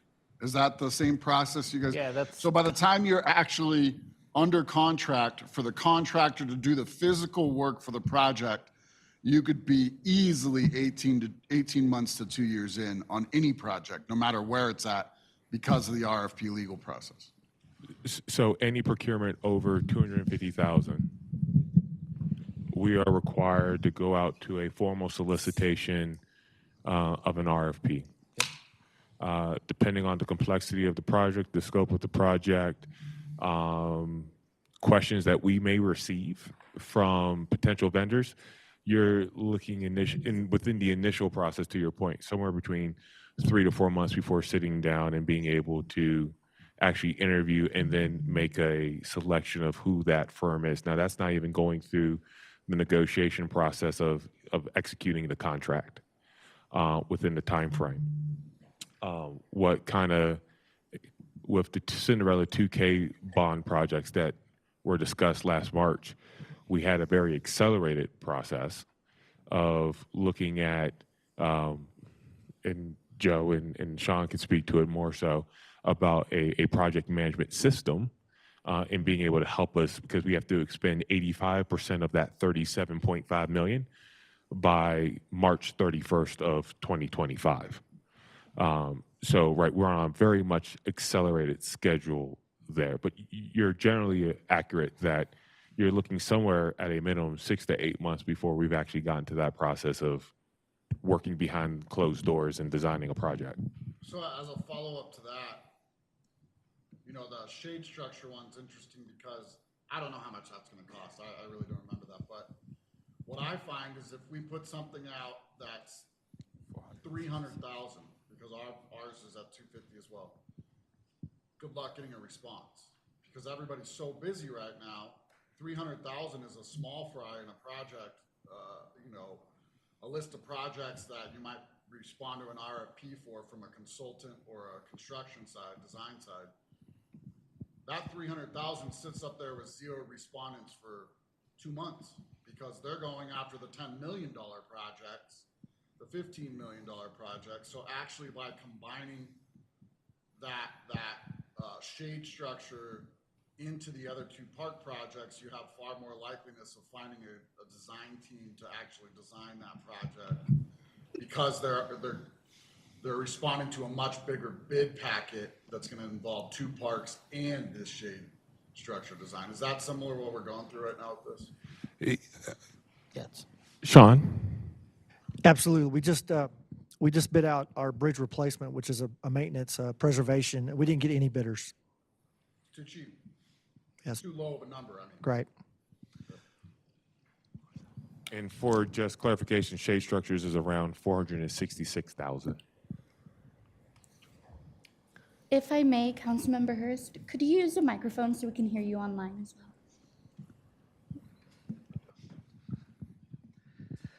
Yeah, I think when it comes for me, completion of existing projects is important. The ARPA homelessness initiative, that has a shelf life, and that's $10.5 million that we need to get expended. So we really need to start making a plan for that. Find out what we're going to do. Whether it's tiny home village, Access was just in here, and they're doing just that. Can we partner with them and help seed that project and kind of accelerate some of these completions. I think that's important. The other thing, we got an email earlier this week that it really, points to how a lot of people feel in the city, and that's about equity and how we treat the city and what we provide for the city and the different sides, north and south. And when I look at the project list here, and I'm an accountant, so I look at the dollars, it's just overwhelmingly, skewed up north. And, like when I look at the types of projects, right, to me, Chambers and Colorado are the same type of project, but the amount that's being spent on one versus the other is vastly different because, we're not thinking about expanding Colorado or doing any of these other improvements besides, the most basic maintenance. So I think a priority really needs to be looking at what our land use is, what the future land use is, right? Because we have traffic counts right now, and then we know along that corridor, there's already, 300 units planned, or I don't know what was approved, but we got traffic counts from those developments as well, and so those future traffic counts is going to far exceed the improvements that we do today, if the only improvements that we do is what's currently slated. So I think that needs to be a priority. And the other day we were talking about 56 from Highway 85 to Brighton Boulevard, and I heard the preliminary plan, and it's exactly the same as what it was. It's basically just repaving the road. So that to me is not an improvement. That's just preservation. And so I think a priority that we need to make is, looking into what are improvements and what's that going to take. 'Cause I think we kind of lowball some of these projects, and the ultimate outcome ends up being seen as, we're giving more to someone over here, and we don't care about people over here. And so, for a priority for me is, having that equity in our projects and, the quality of projects. Okay. If I may ask a question, this is something that we've been kicking around internally as a potential expectation for council when we're thinking about how we prioritize projects. I appreciate the discussion around equity, but one thing that I've been sharing with our team is what's called a social preference rate examination. And what I mean by that is, what is the community willing to bear today versus an improvement that is slated in the future but necessary now? An example of that may be, well, a roadway is planned in 2030. However, the community is willing to see that be accelerated, willing to have that be a part of the foundation today. So is there a way of us, accelerating that project? And we've had a number of those kind of conversations come before us, whether it's a park, whether it's a road, because the community has come and has expressed a desire for that improvement. That's not typical of how we've looked at our expectations when identifying certain improvements or amenities. So is another expectation that this council may have when we're thinking about prioritization, right, of these projects. Not only is it equitable, but what's the social preference by the community? Is it something that they're willing to bear? Is it something that they're willing to support now, as opposed to wait for, as what was previously identified in our master planning when we were thinking about the comp plan, the transportation master plan, our Parks Rec and Golf plan? So how does the council feel about that as an expectation when we're thinking about prioritization, the social preference rate? And we can get a better definition, but I'm just kind of speaking from right now. As in the email that Councilmember Madera is referencing, the gentleman called it the Wild West of development. It's that. Honestly, I think that's the minimum we can start doing with seating where a community needs that. But I think what Councilmember Nobleman had a really good point of also knowing the context of where past councils had prioritized these issues or brought them up themselves. That kind of gives us also a baseline to know, well, where were they prioritizing that? Why were they prioritizing that? And how does that apply now, or if it even applies now? Because it does become kind of a disadvantage between North and South, as the gentleman from the email mentioned. And it is becoming more of kind of a predatory way of looking at the South and only highlighting the North in a way that we're not applying that equity framework. That's why that could be the basic minimum that we could start applying now. Thank you.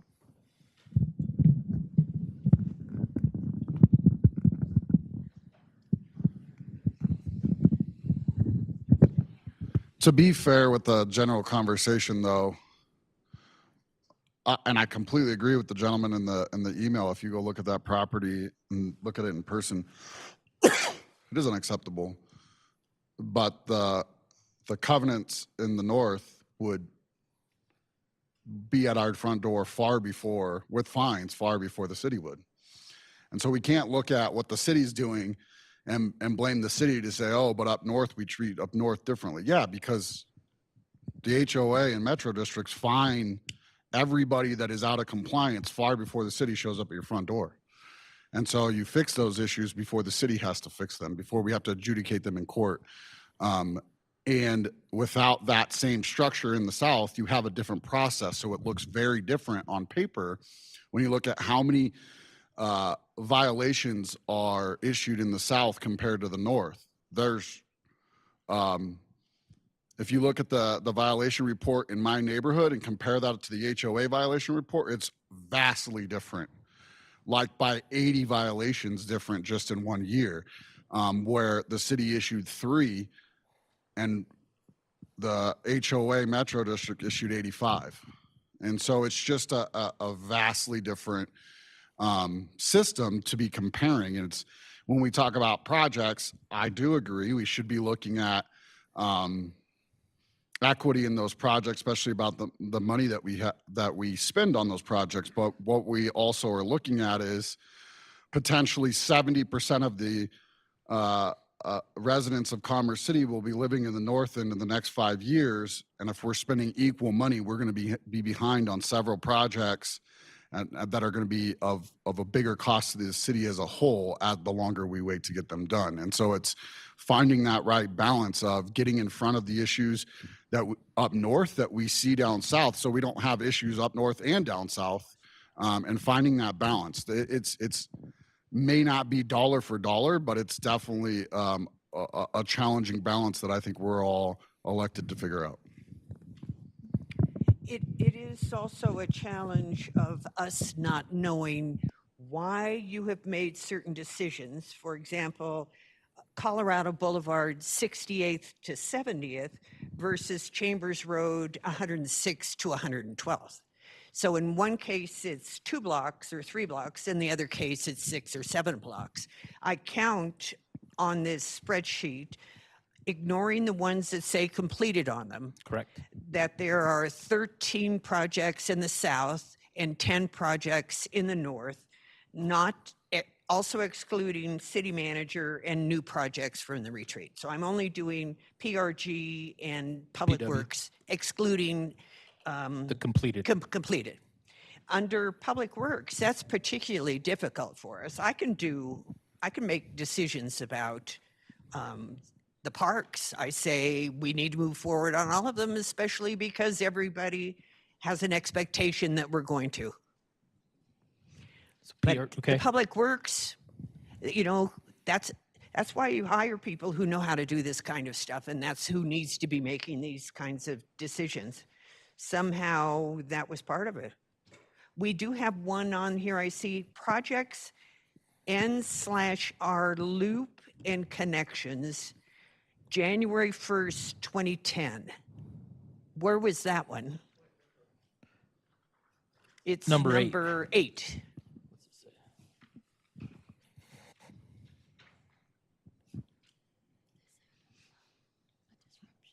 So I can help with that a little bit. So the Northern Range, we have a number of loop connections and trail connections that have been identified, and we've been working on those. The one that's listed on your sheet for tonight that talks about trying to finish the connectivity so that folks from the Buffalo Highlands area can get all the way to the Bison Ridge Recreation Center in the Second Creek corridor. That's the current priority. In the past, things have been completed, like the perimeter trail for the Rocky Mountain Refuge. That was part of the connections for the North Range. There have been some other little pieces. It's not just one project. And we can certainly come back to council and present the various trail connectivity loops that we have. So it's really an ongoing project. And as development is completed or we have opportunities, the other piece that we've indicated there is as the metro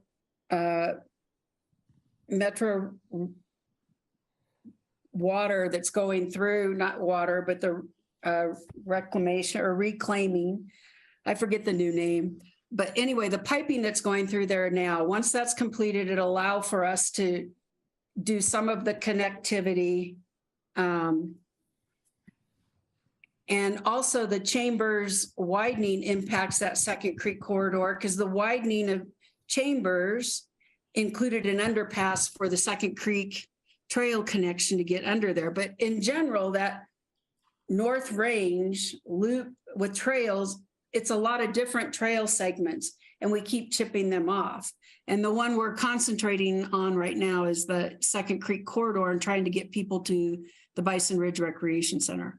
And as I mentioned, we can certainly come back and share our trail connectivity plans with City Council, but there's a lot of little different pieces that go into that. And honestly, it's going to take years before all the trails identified in the master plan are completed.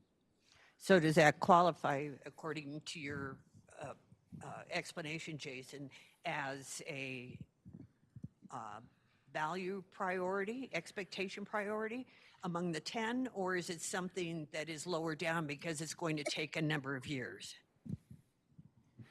No, I think it's still a value priority. And I think one of the things that when we look at it, right, you're looking at it from an expectation standpoint, as you all should. I'm looking at it from an expectation standpoint, but I'm also, balancing that against what's the business case for this project? What's the value for money for this project? What's the social preference rate? And what's the equity of this project? And knowing, particularly for like parks, let's stay on that one for example. So when we get through that evaluation of all these different projects, there's only 3 sources of funding that we can pull from to pay for trails, parks, Oasis, Rec Center.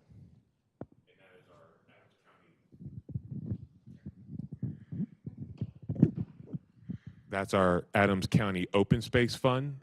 That is our Conservation Trust, and that's our Parks Impact Fee.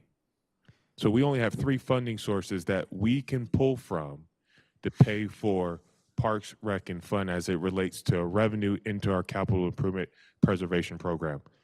And that generally, for instance, what we anticipate for fund balance for 2023, somewhere in the range of $7.1 million after what we've already subscribed. So that means at the end of next year, we've got $7.1 million that we could, in theory, spend in its entirety, once again, either for new facilities, conservation, or open space, or once again, what we collect. Okay, Now, let's look at all these park projects. It says current funding. Are these fully funded? the Second Creek Farm Park is not. That's just identifying what it would take for us to get to being able to build that park out. So for instance, current funding doesn't mean funded. Correct. Correct. It means current budget.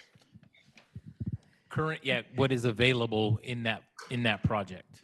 So can I interrupt a second? I apologize, but if you're talking about the Second Creek Farm Park, that is currently funded and we're in design. Yep, sorry, I was thinking about the Bison Ridge Park, where, for example, we have $5.63 million to be able to get us to complete design and construction. However, in that actual fund that was a part of one of your 240 projects from the retreat, we only have on estimate $3 million remaining, and that $3 million remaining came from the actual Bison Ridge Rec Center project itself. So we have a leftover that could help to go towards the park. However, we still need another 2.5. So when we're thinking about these projects, it's not on the list, though. Bison Ridge Park is not on this list.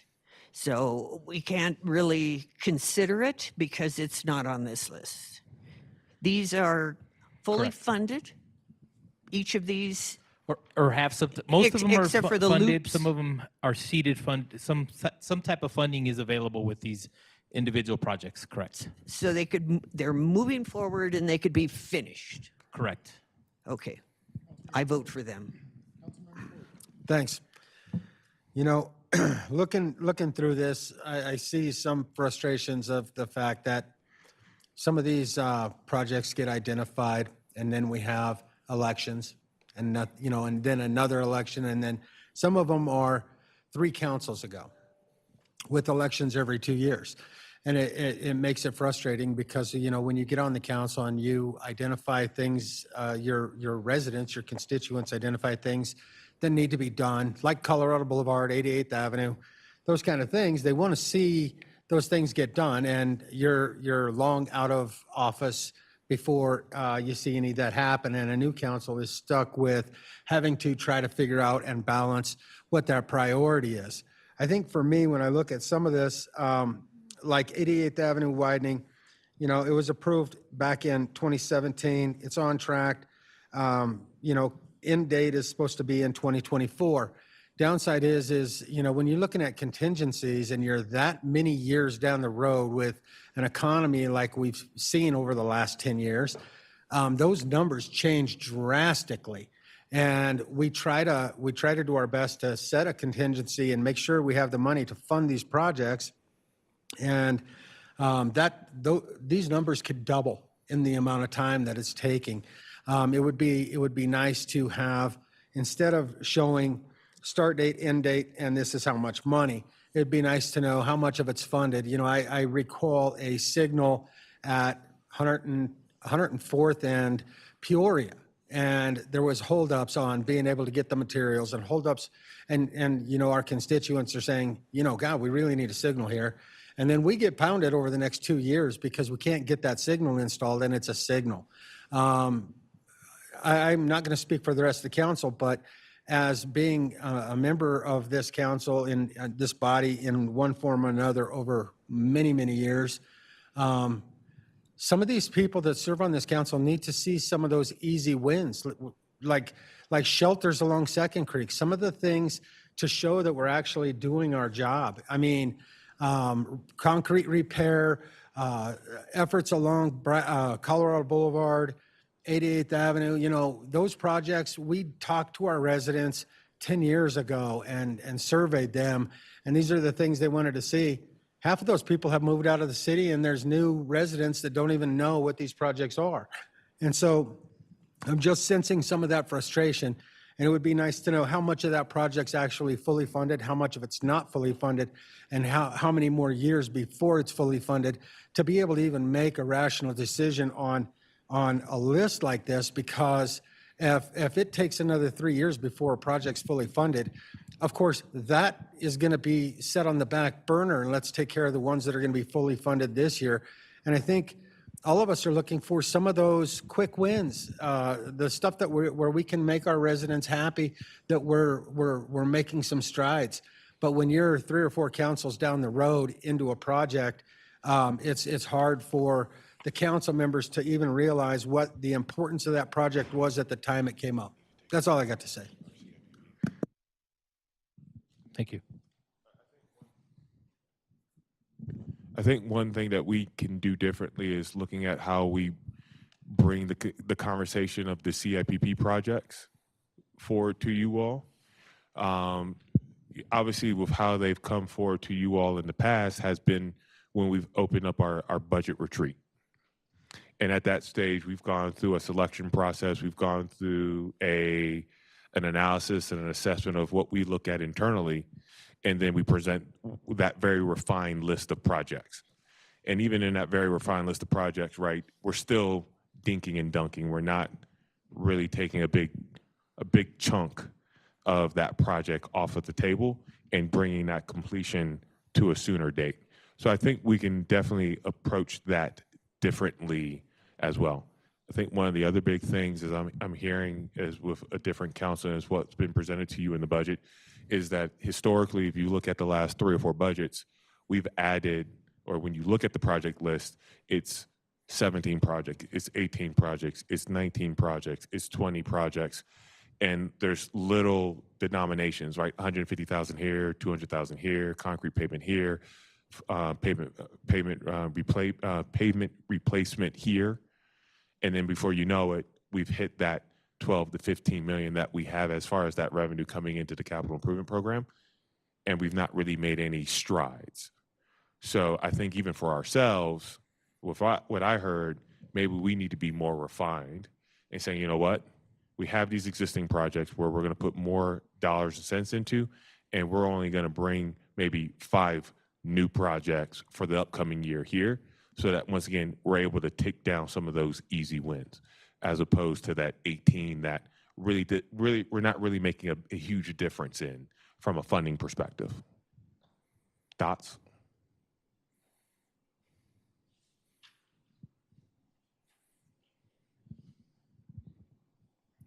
This isn't necessarily into your response on Mr. Rogers, but I just wanted to clarify with, I don't know the staff member's name, but didn't you say that for Monaco Park, it's under design still?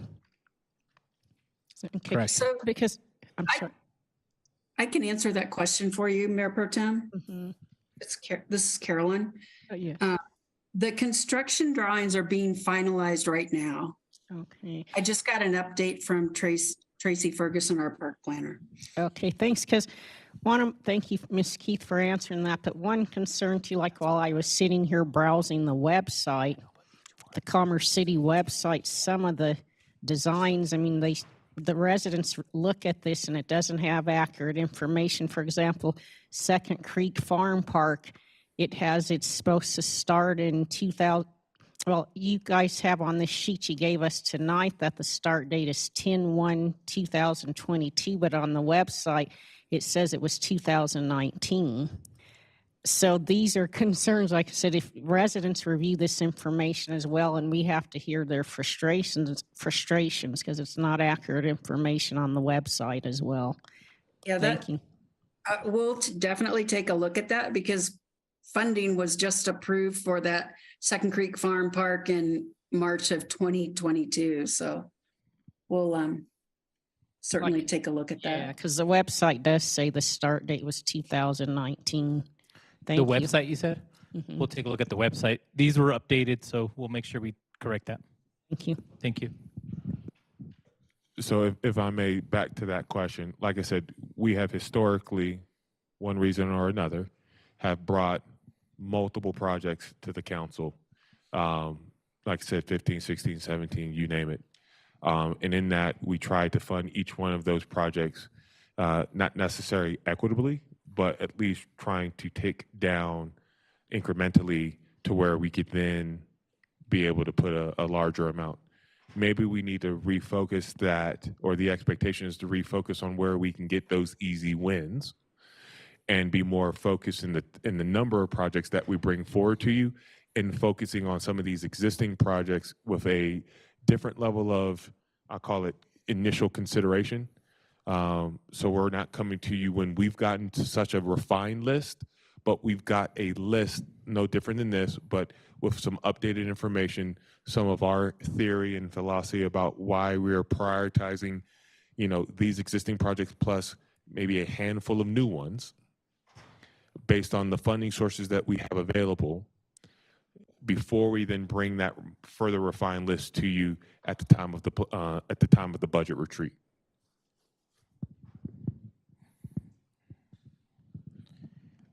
Or I can And also take a look at the Gantt chart. Or go ahead. Or I can ask the question differently. If no one objects to that, we can move forward with that approach.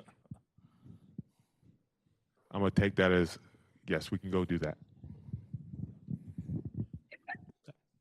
Well, thank you. We'll come back with that list. We'll go with we'll get with the departments and have a little bit more detail on at least some priority lists and bring this back to council. Thank you.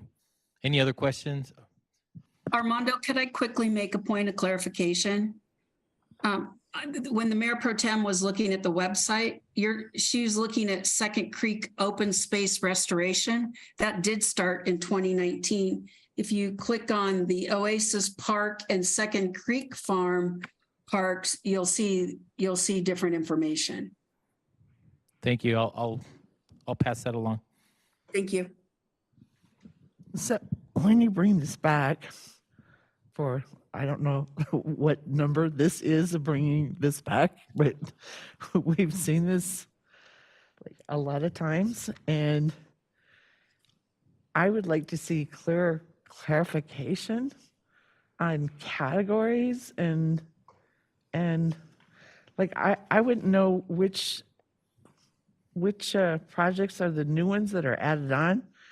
I would like more information on projects that are deemed complete as to what that really means and what the current funding actually means. Does it mean, you know, you're saying that it means different things on different item numbers. I need to know what those are, and I'd like to see it categorized better so that this is easier to read, because now it's just, to me, it's just a list and nothing more. You definitely do that, or definitely can get together and kind of go over the list if you like also.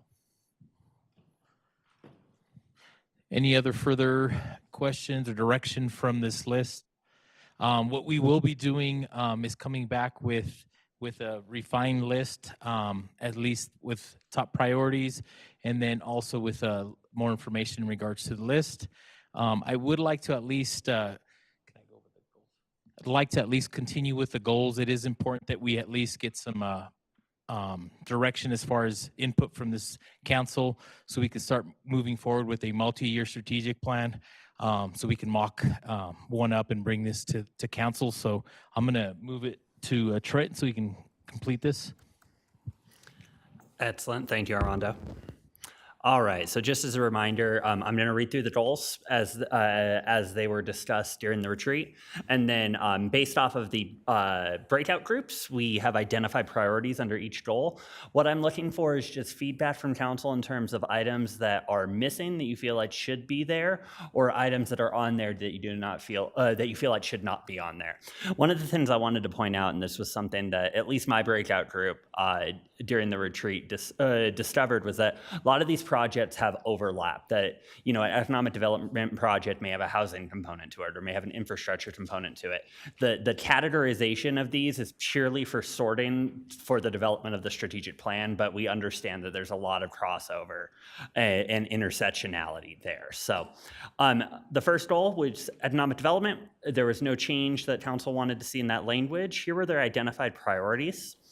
So assessing community wants and needs for economic development, align target industry and site selection procedures, identify and utilize creative strategies for achieving economic development outcomes, create and utilize a sustainability and equity framework for development opportunities, create and utilize a holistic development approach and policies, improve transparency through an economic development scoreboard.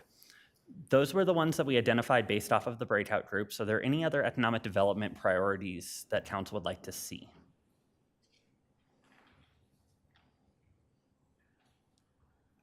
All right. Oh, perfect. Thank you. Somehow we need to widen the term economic development to include retail development, retail and commercial. Because economic development doesn't necessarily mean what we think it means, per my BREDAC experience. Sure. If you don't mind me asking, Councilmember Noble, when you're discussing retail, could you talk a little bit more about your expectations as it comes to retail over the next 3 to 5 years? Yes, places for people to shop, particularly grocery store.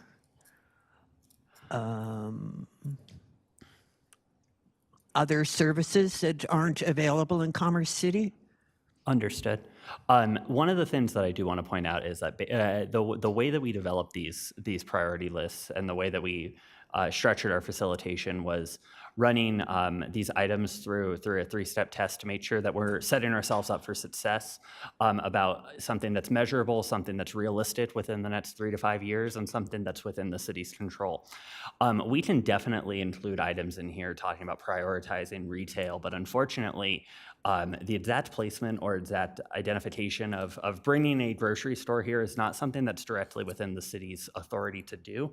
And so we can absolutely include something around retail, but it will not be as specific as bringing specific grocery stores. But I appreciate that. It would be appropriate sometimes for us to actually just give money to someone and see if that helps. Give them land and give them money. I think that there are ways to achieve this. And we spent 8-9 months with some business leaders in Commerce City having this conversation. So I would not wish to dismiss it.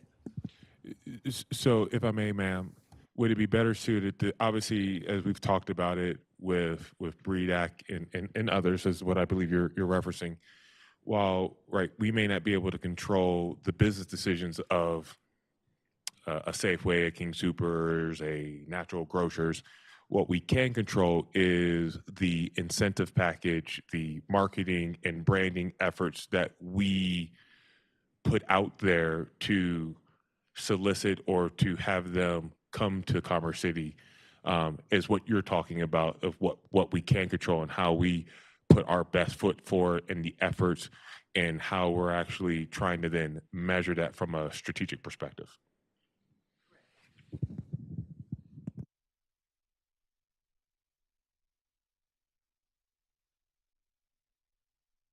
So couldn't that include going out after them, attracting them, and enticing? Yes, ma'am. I mean, that's all part of a much larger economic development strategy. Once again, being more aggressive with your approach, or what I would call external branding and marketing of that. That's more of a strategic effort of what we can do and what we can outline and how we do that. I think where Armando and Trenton were going with that is that we can do all that external marketing and branding, and we can have an incentive package that is very aggressive. If it doesn't necessarily meet the business program or the business decision of that company, right? We can't control that, but we can control everything that we can do on our side, and that's what we should be gearing ourselves towards. Or what are those efforts, and what does that then look like strategically, and then how do we report out on that, and how do we then measure that to show that we've met that expectation of that priority? So we want to focus on the how. How can we attract that type of business, a grocery store, but how do we do that? We appreciate that, and that was definitely a piece of feedback that we heard during the breakout sessions, or during the breakout sessions. These are definitely oversimplifications. Can we add that then? Incentivizing new business sectors, retail sectors, personal services. So literally putting that on there. Incentivizing is part of the campaign too for the city. Incentivizing. We definitely get that. So what we'll do is also we'll come back with strategies and maybe in incorporating that type of language in there. Go ahead. All right, we have captured additional details about attracting retail as well as new sector incentivization. Does anyone disagree with this list as it's presented? Wonderful. I'm going to move on to public health and safety. So we did have council did have a robust discussion around this. We ultimately did not end up making any changes to it. So as you'll notice, the priorities on this slide are broken kind of half and half into public safety and then sustainability and public health as well. So on this one, we have increased community engagement with police department, improved traffic, pedestrian, and community safety through enforcement and environmental design, hold businesses accountable for parking and traffic violation enforcement, address data gaps in sustainability and environmental health, increase environmental accountability for businesses within the city's control, update city policies and practices to promote sustainability and public health, protect public environmental health in the land development code and comprehensive plan. Does anyone disagree with this list as it's currently presented? I also want to add that I know last Monday, you guys were presented with a sustainability plan. And so we will be working with that department to pull some of that information to make those some of the strategies. So I did hear that last week in regards to the projects. We will be working with that department to make sure that we capture some of the strategies that are within that plan. Thank you, Armando. Councilmember Douglas. Yes, can we also hold businesses accountable in environmental health impacts and sustainability? Yeah, absolutely. We'll make sure we keep it focused within the city's control, but absolutely we can add that. Oh, I'd like to see that added so it's actually there so that we are holding them accountable. Yes, ma'am. We've got that captured. Appreciate that. And we've talked about this before, like even with businesses cleaning up their properties and getting rid of the trash and everything. We got an email this week, and we haven't done that. We kind of let them get away with whatever they want to do, and if they want to keep their business looking trashy with stuff all over the place and not keeping it clean, then it seems like there's no consequence for that. And in fact, when we had the conversation, it was like, oh, well, we can't really ask them to do that because it seemed like we were afraid of making them mad or something, and that's not right. So we definitely got that down, and that's really on the policy side. So we make sure that we look at the strategies on that. Yes. What is meant by increase community engagement with police department?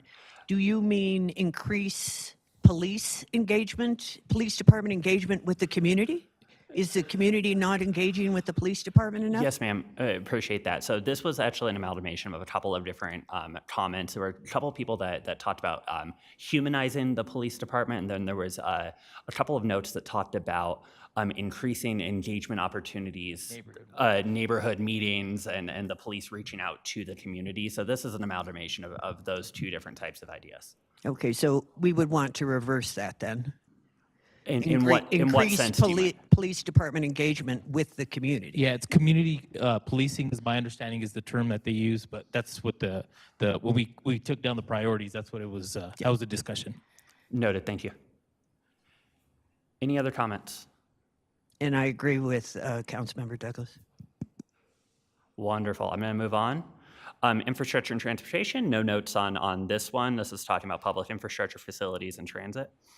Identify priorities here: improve connectivity and safety on sidewalks and trails, improve safety for pedestrians and bikes on roads and road crossings, promote multimodal transportation through infrastructure planning and design, explore microtransit opportunities for residents, and promote sustainability through infrastructure development and by updating city facilities and fleet. Does anyone disagree with this list as presented?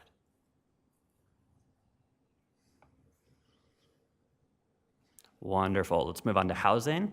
Housing, very robust discussions, but we left the language of the goal the same. So addressing the full spectrum of housing needs, encourage sustainable development, and protect residents through enhanced oversight and balanced growth. For identified priorities, we had expand affordable housing opportunities across the city through data-driven policies by identifying and addressing data gaps.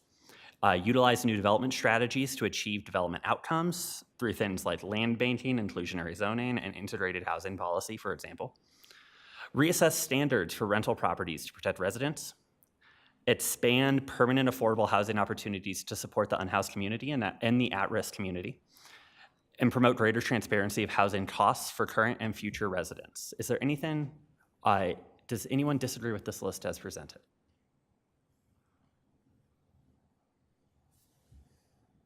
Wonderful. City unity and wellness. So this is an item talking. Can I say something really quick? Yes. Given the housing authority issues before, maybe having a community engagement or something else promoted in that space too, because I think that's going to be more and more of an issue for when we're talking about having affordable housing too. Good feedback. Appreciate that. Thank you. All right, City Unity and Wellness. This is related largely to our PRG initiatives, but also talks about civic pride and wellness as well. So promote city unity and support our diverse community by encouraging community connectivity, fostering civic pride, and improving residential health and wellness. The priorities identified here were encourage community building and interaction by activating underutilized spaces. The area that was called out by multiple sticky notes was the Arsenal and the Arsenal perimeter. Promote inclusivity through city programming and events. Strengthen city connections to community groups and organizations. Expand PRG programming through community input and PRG master plan. And beautify the city's physical space through My City 3 and other strategies. Does anyone disagree with this list as presented?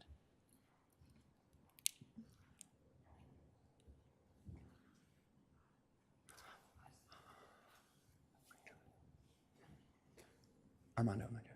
All right. Finally, high-performing government. This is one that there were actually some changes. There was a good discussion about what this goal actually means and what council's role is in it. Council, during the retreat, did add the word responsive to ensure that our government services are responsive to community needs. Based off of the feedback we received that I'll go over on the next slide, we did actually restructure this, and this is a recommended language that I'm happy to take feedback on for the high-performing government goal. So this is provide innovative, responsive, and transparent service to the community through strong stewardship of public funds, hiring and retaining top talent, and supporting fiscal and human resource management through technology, simplified processes, and workforce development programs. I know that's a mouthful. Does anyone disagree with us moving forward with this language right now?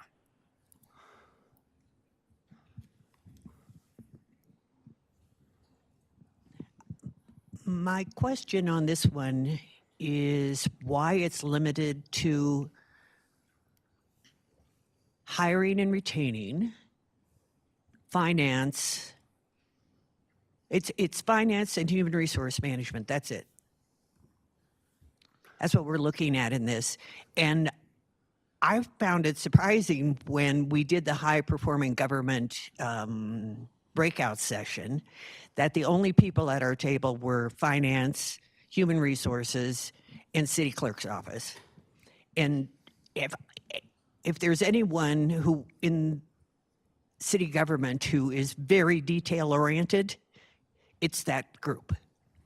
And that this is actually should be applicable to all departments. Sure. And I thought everybody should be having this conversation about what the expectations are about high-performing government. We wouldn't have this huge list of projects that hadn't been completed if everyone was thinking about being innovative, responsive, and transparent. Absolutely. And so the language in this goal is trying to capture a lot of what we like to call the wind beneath our wing services that the city provides that help uplift the rest of the city that may have more directly outward facing customers. That's why a lot of the focus was on human resources and finance. Though what I will call out for you is that this is not limited to purely guiding the resource management and processes for just human resources, finance, clerks, those other internal services. This is actually something that can help set the vision for how council would like to see the government run, with the emphasis on the sort of things that we need to do internally to ensure the government can run appropriately, such as finance and human resource. To add to that a little bit, and piggyback off of it, honestly, because I agree with Councilman Noble, is there's no mention of equity, even in this space too. So being able to say an equitable workforce development, it does kind of address disproportionately impacted communities to some degree. So yeah, I kind of see where she's going with that and where we can be a little bit more about the responsive. Thank you. Yeah, I'm going to chime in as well. I think this only misses, this misses half the function of the government. You know, the government is here to serve the people. That's its purpose, not to serve itself. And when I look at this, I see it's a self-serving government. And whenever we focus this goal strictly on all the internal services and we don't focus on those external services, we're missing the point of why we're here. So you throw up there your permitting process, you throw up there your code enforcement, you throw up there your police department, your parks and recreation and golf, your public works, all those functions that make up the reason why this government is here. This government is not here to have a good HR department. Is that going to help us? Sure. But you know what? The 70,000 residents out there are not concerned about the HR department of Commerce City. They're concerned about why their road isn't fixed. They're concerned about why their gutters look like garbage, why the city looks like trash. That's what they're concerned about. They're concerned about why it is they can't get a business in here because the businesses that are trying to get in here keep getting log jammed every single time they go to permitting and planning. That's what they're concerned about. Understood. I think this is really good I'm feedback. sorry. Oh, I'm sorry. Excuse me. No, please go ahead. What you had to say is apparently more important than what I had I'm to say. so sorry. I did Go not. ahead. Please go ahead. Okay. I was going to suggest this is really good feedback for us. We can definitely go back to the drawing board on this item and help refocus it towards more of what council's hoping to accomplish. Again, I do apologize for interrupting. Do I have any other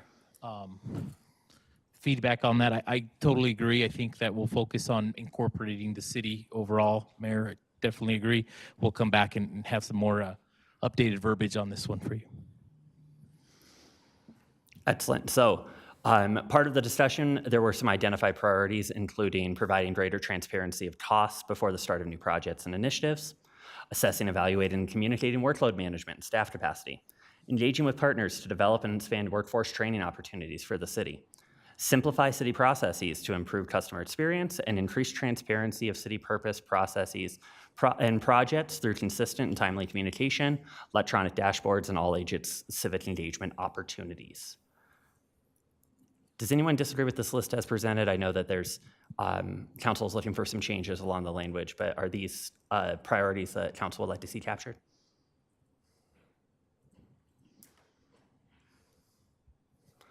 Wonderful. So we will be able to take this feedback back and start working with the rest of staff and mock up a strategic plan to bring back for council's review in the coming weeks. Next up, we did want to review the parking lot items. The commitment we made during the retreat was that items placed in the parking lot would get some sort of follow-up immediately. So the first is the mission and vision update, which I'm going to talk about in a second. And then there were a couple of conversations that around council developing a philosophy on growth and development, council having a greater conversation on service expectations, which is part of the conversation we just had. And then finally, information on the constituent request system and Microsoft Planner. All of these items have been delivered to the city manager's office as part of the report, and the Center for Innovation is working with the city manager's office to make sure that these all get followed up on in a timely manner. In terms of some other items, we have talked about project narratives, and we've got good feedback on that. There was a question about information about staffing levels. So the staffing levels by department can actually be viewed in your budget book on page 47. And the budget book can be accessed at c3gov.com/budget. There was additional information requested about Rail Station, which was number 12 on our original list. That project has been completed, and the information is in that project's document. And then finally, there was a request about more information about council training on policy setting. Community Relations is exploring options, the Center for Innovation is exploring options and educational opportunities for current and future council members as part of orientations and other items going forward. Any questions about the parking lot items? Wonderful. So we did have a very robust conversation on the first day of the retreat regarding the mission statement. These are the mission statements that the council agreed to work off of. This is an absolutely fine way to go about doing these, though it does deviate from the typical mission statement. In your report, I did lay out kind of the structure that you generally see with mission statements. So it's something with a present tense verb that identifies what the organization does and for whom, describes the benefit of the organization. So based off of that, we could have something along the lines of Commerce City provides excellent services to its diverse community to build a quality community for a lifetime.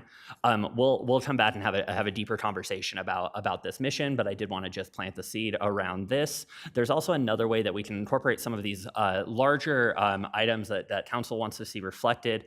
A way that a lot of communities do this is through what they call value statements. And so So they're essentially affirmative statements about what the city values. So I took the 3 working mission statements that we had and used them to develop value statements here. These are in your report as well. So just another thing to chew on before we come back and have a greater conversation about mission and vision. And then finally, for the vision statement, this is the vision statement we worked off of for the retreat. This is a strong vision statement, and we don't have any recommended changes. So any questions about the mission and vision?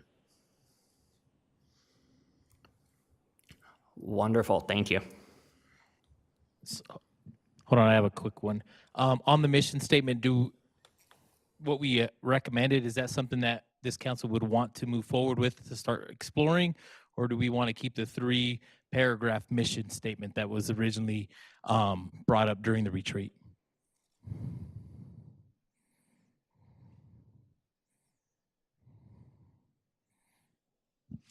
It was a good suggestion to move those into value statements and use the mission statement that we arrived at. But I mean, they'll have to be fixed a bit in order to be parallel, but Understood. I would say those are excellent values to follow.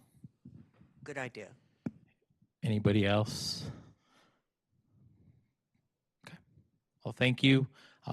We'll come back with a mock a strategic plan, multi-year, using some of the other plans that the departments go out and pay to get these plans done. So we'll make sure that we have a detailed, at least a 5-year strategic plan mocked out for this group. Thank you. All right, thank you all. Appreciate that and appreciate the update and the recap. And I think it was a good conversation discussing some of the more important things discussed during the retreat. So thank you for that. We're going to move on to reports. We'll start with City Manager Rogers. Thank you, Mayor.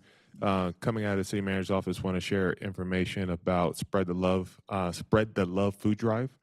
That effort included donation boxes at city facilities and Cram the Cruiser event at our local King Superstores.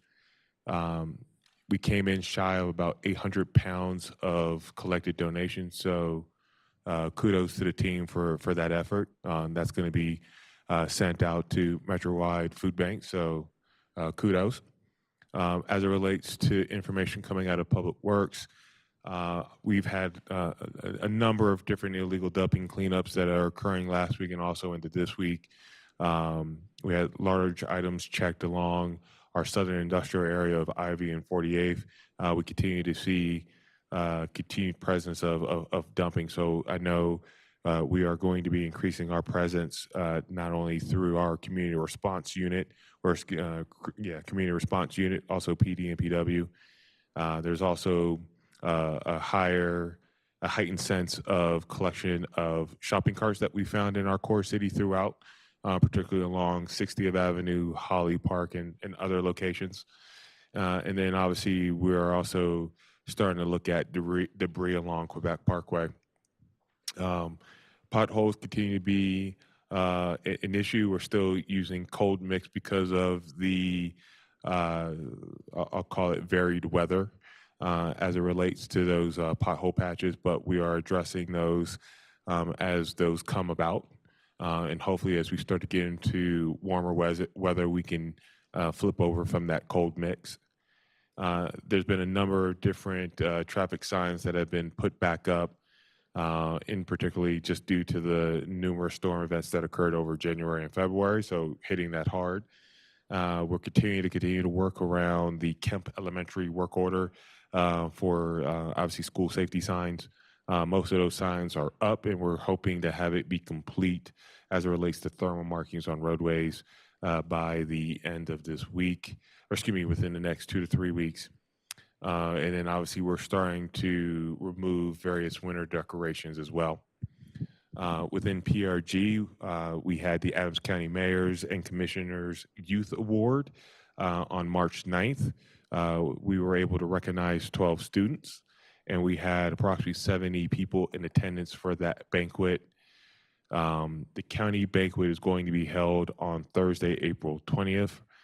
From 6 to 8 p.m. at Waymire Dome, Ridgedale Regional Park, in which 3 of those 12 students that were selected to move on and be recognized at that county level.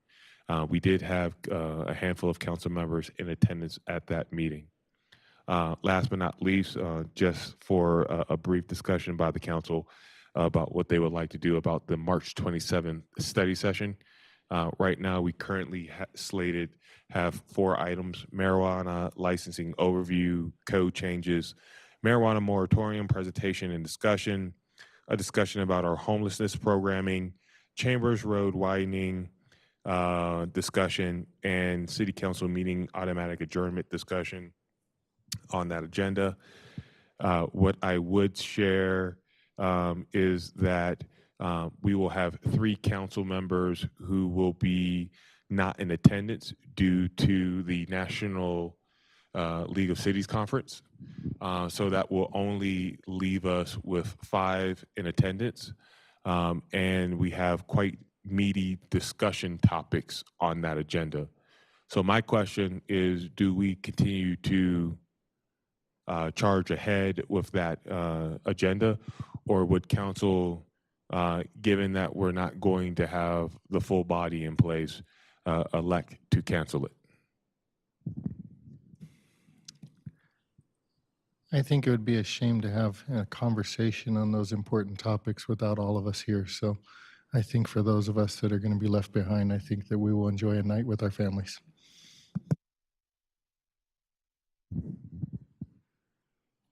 I'm seeing a lot of heads nodding yes, so we will take the appropriate steps and get that rescheduled for study sessions in April, and we will look at canceling the March 27th study session.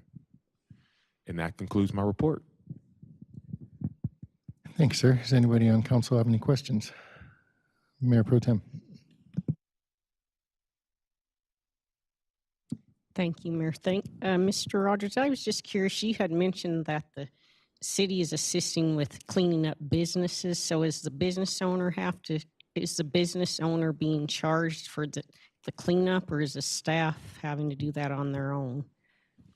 Are we talking about the illegal dumpings, ma'am? Right. Those illegal dumpings are actually happening within the right of way, so not the adjoining property owner. So this is part of our operations that as we're going around and we're receiving those complaints, issues, or CRMs, we're then taking action. Or if we're seeing those ourselves, we are, like I said, taking the necessary action.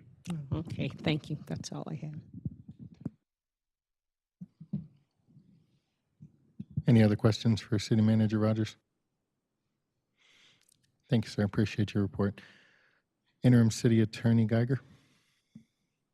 I don't have any specific reports, just on the last item with respect to the study session, I'd advise council consider a motion to cancel on the March 20th meeting, because technically section 2-2001 references the ability to change the time, location, or cancel a regular study session. So that's just an FYI and nothing else. Thanks. Thank you, ma'am. Appreciate that. And I'm sure that that'll be put on the agenda for Monday evening for us to take that matter up. Yes, sir. Thank you. Any council members wishing to make a report? Mayor Pro Tem. Yes, thank you, Mayor. Just wanted to let everyone know last Thursday, myself and Councilmember Douglas and Councilmember Noble attended the Mayor's Youth Award, and there were 12 recipients of those awards and a lot of talented youths in Adams County. They overcame a lot of obstacles.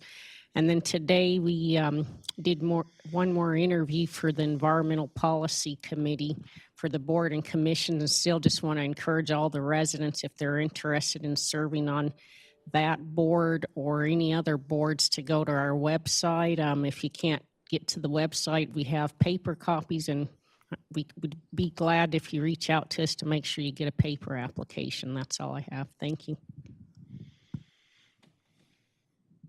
Councilmember Noble. Thank you, Mayor Huseman.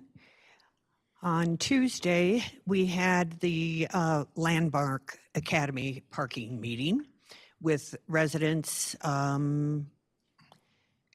the principal, the founder of the school, representatives from the city and the police department. It was moderated by a woman from 27J. It is still in progress, I guess you would say.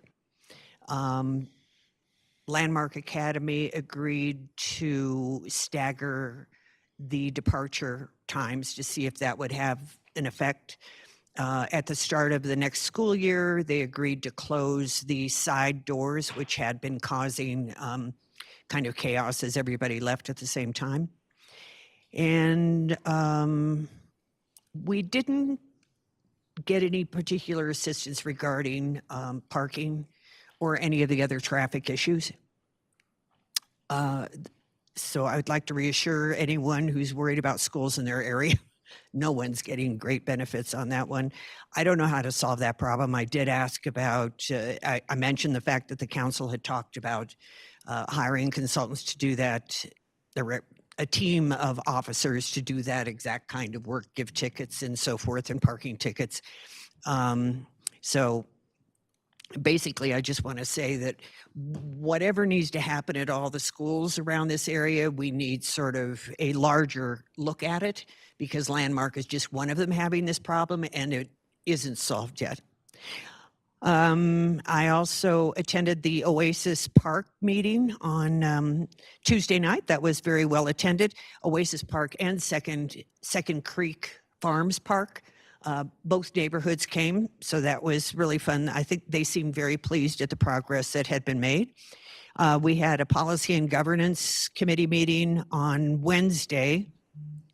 A lot of information came out of that that was very interesting, since we are reading the policies in detail and discovering things that we don't follow, but they're in the policies. So I just wanted to point that out, but we're making progress on it. I also testified at the EPA Region 8 webinar. It was a listening session on PFAS as an individual on Wednesday night. And the senior commission was on Thursday, and Tracy Jones from Housing Authority spoke to the senior commission, as did the Community Development Block Grant Representative George. He spoke to them as well, and they got a lot of information out of that session. And then, as Mayor Pro Tem mentioned, there was the wonderful event just to see those very happy kids getting wonderful gifts. They got a computer as well as special gifts as well. Councilmember Hurst.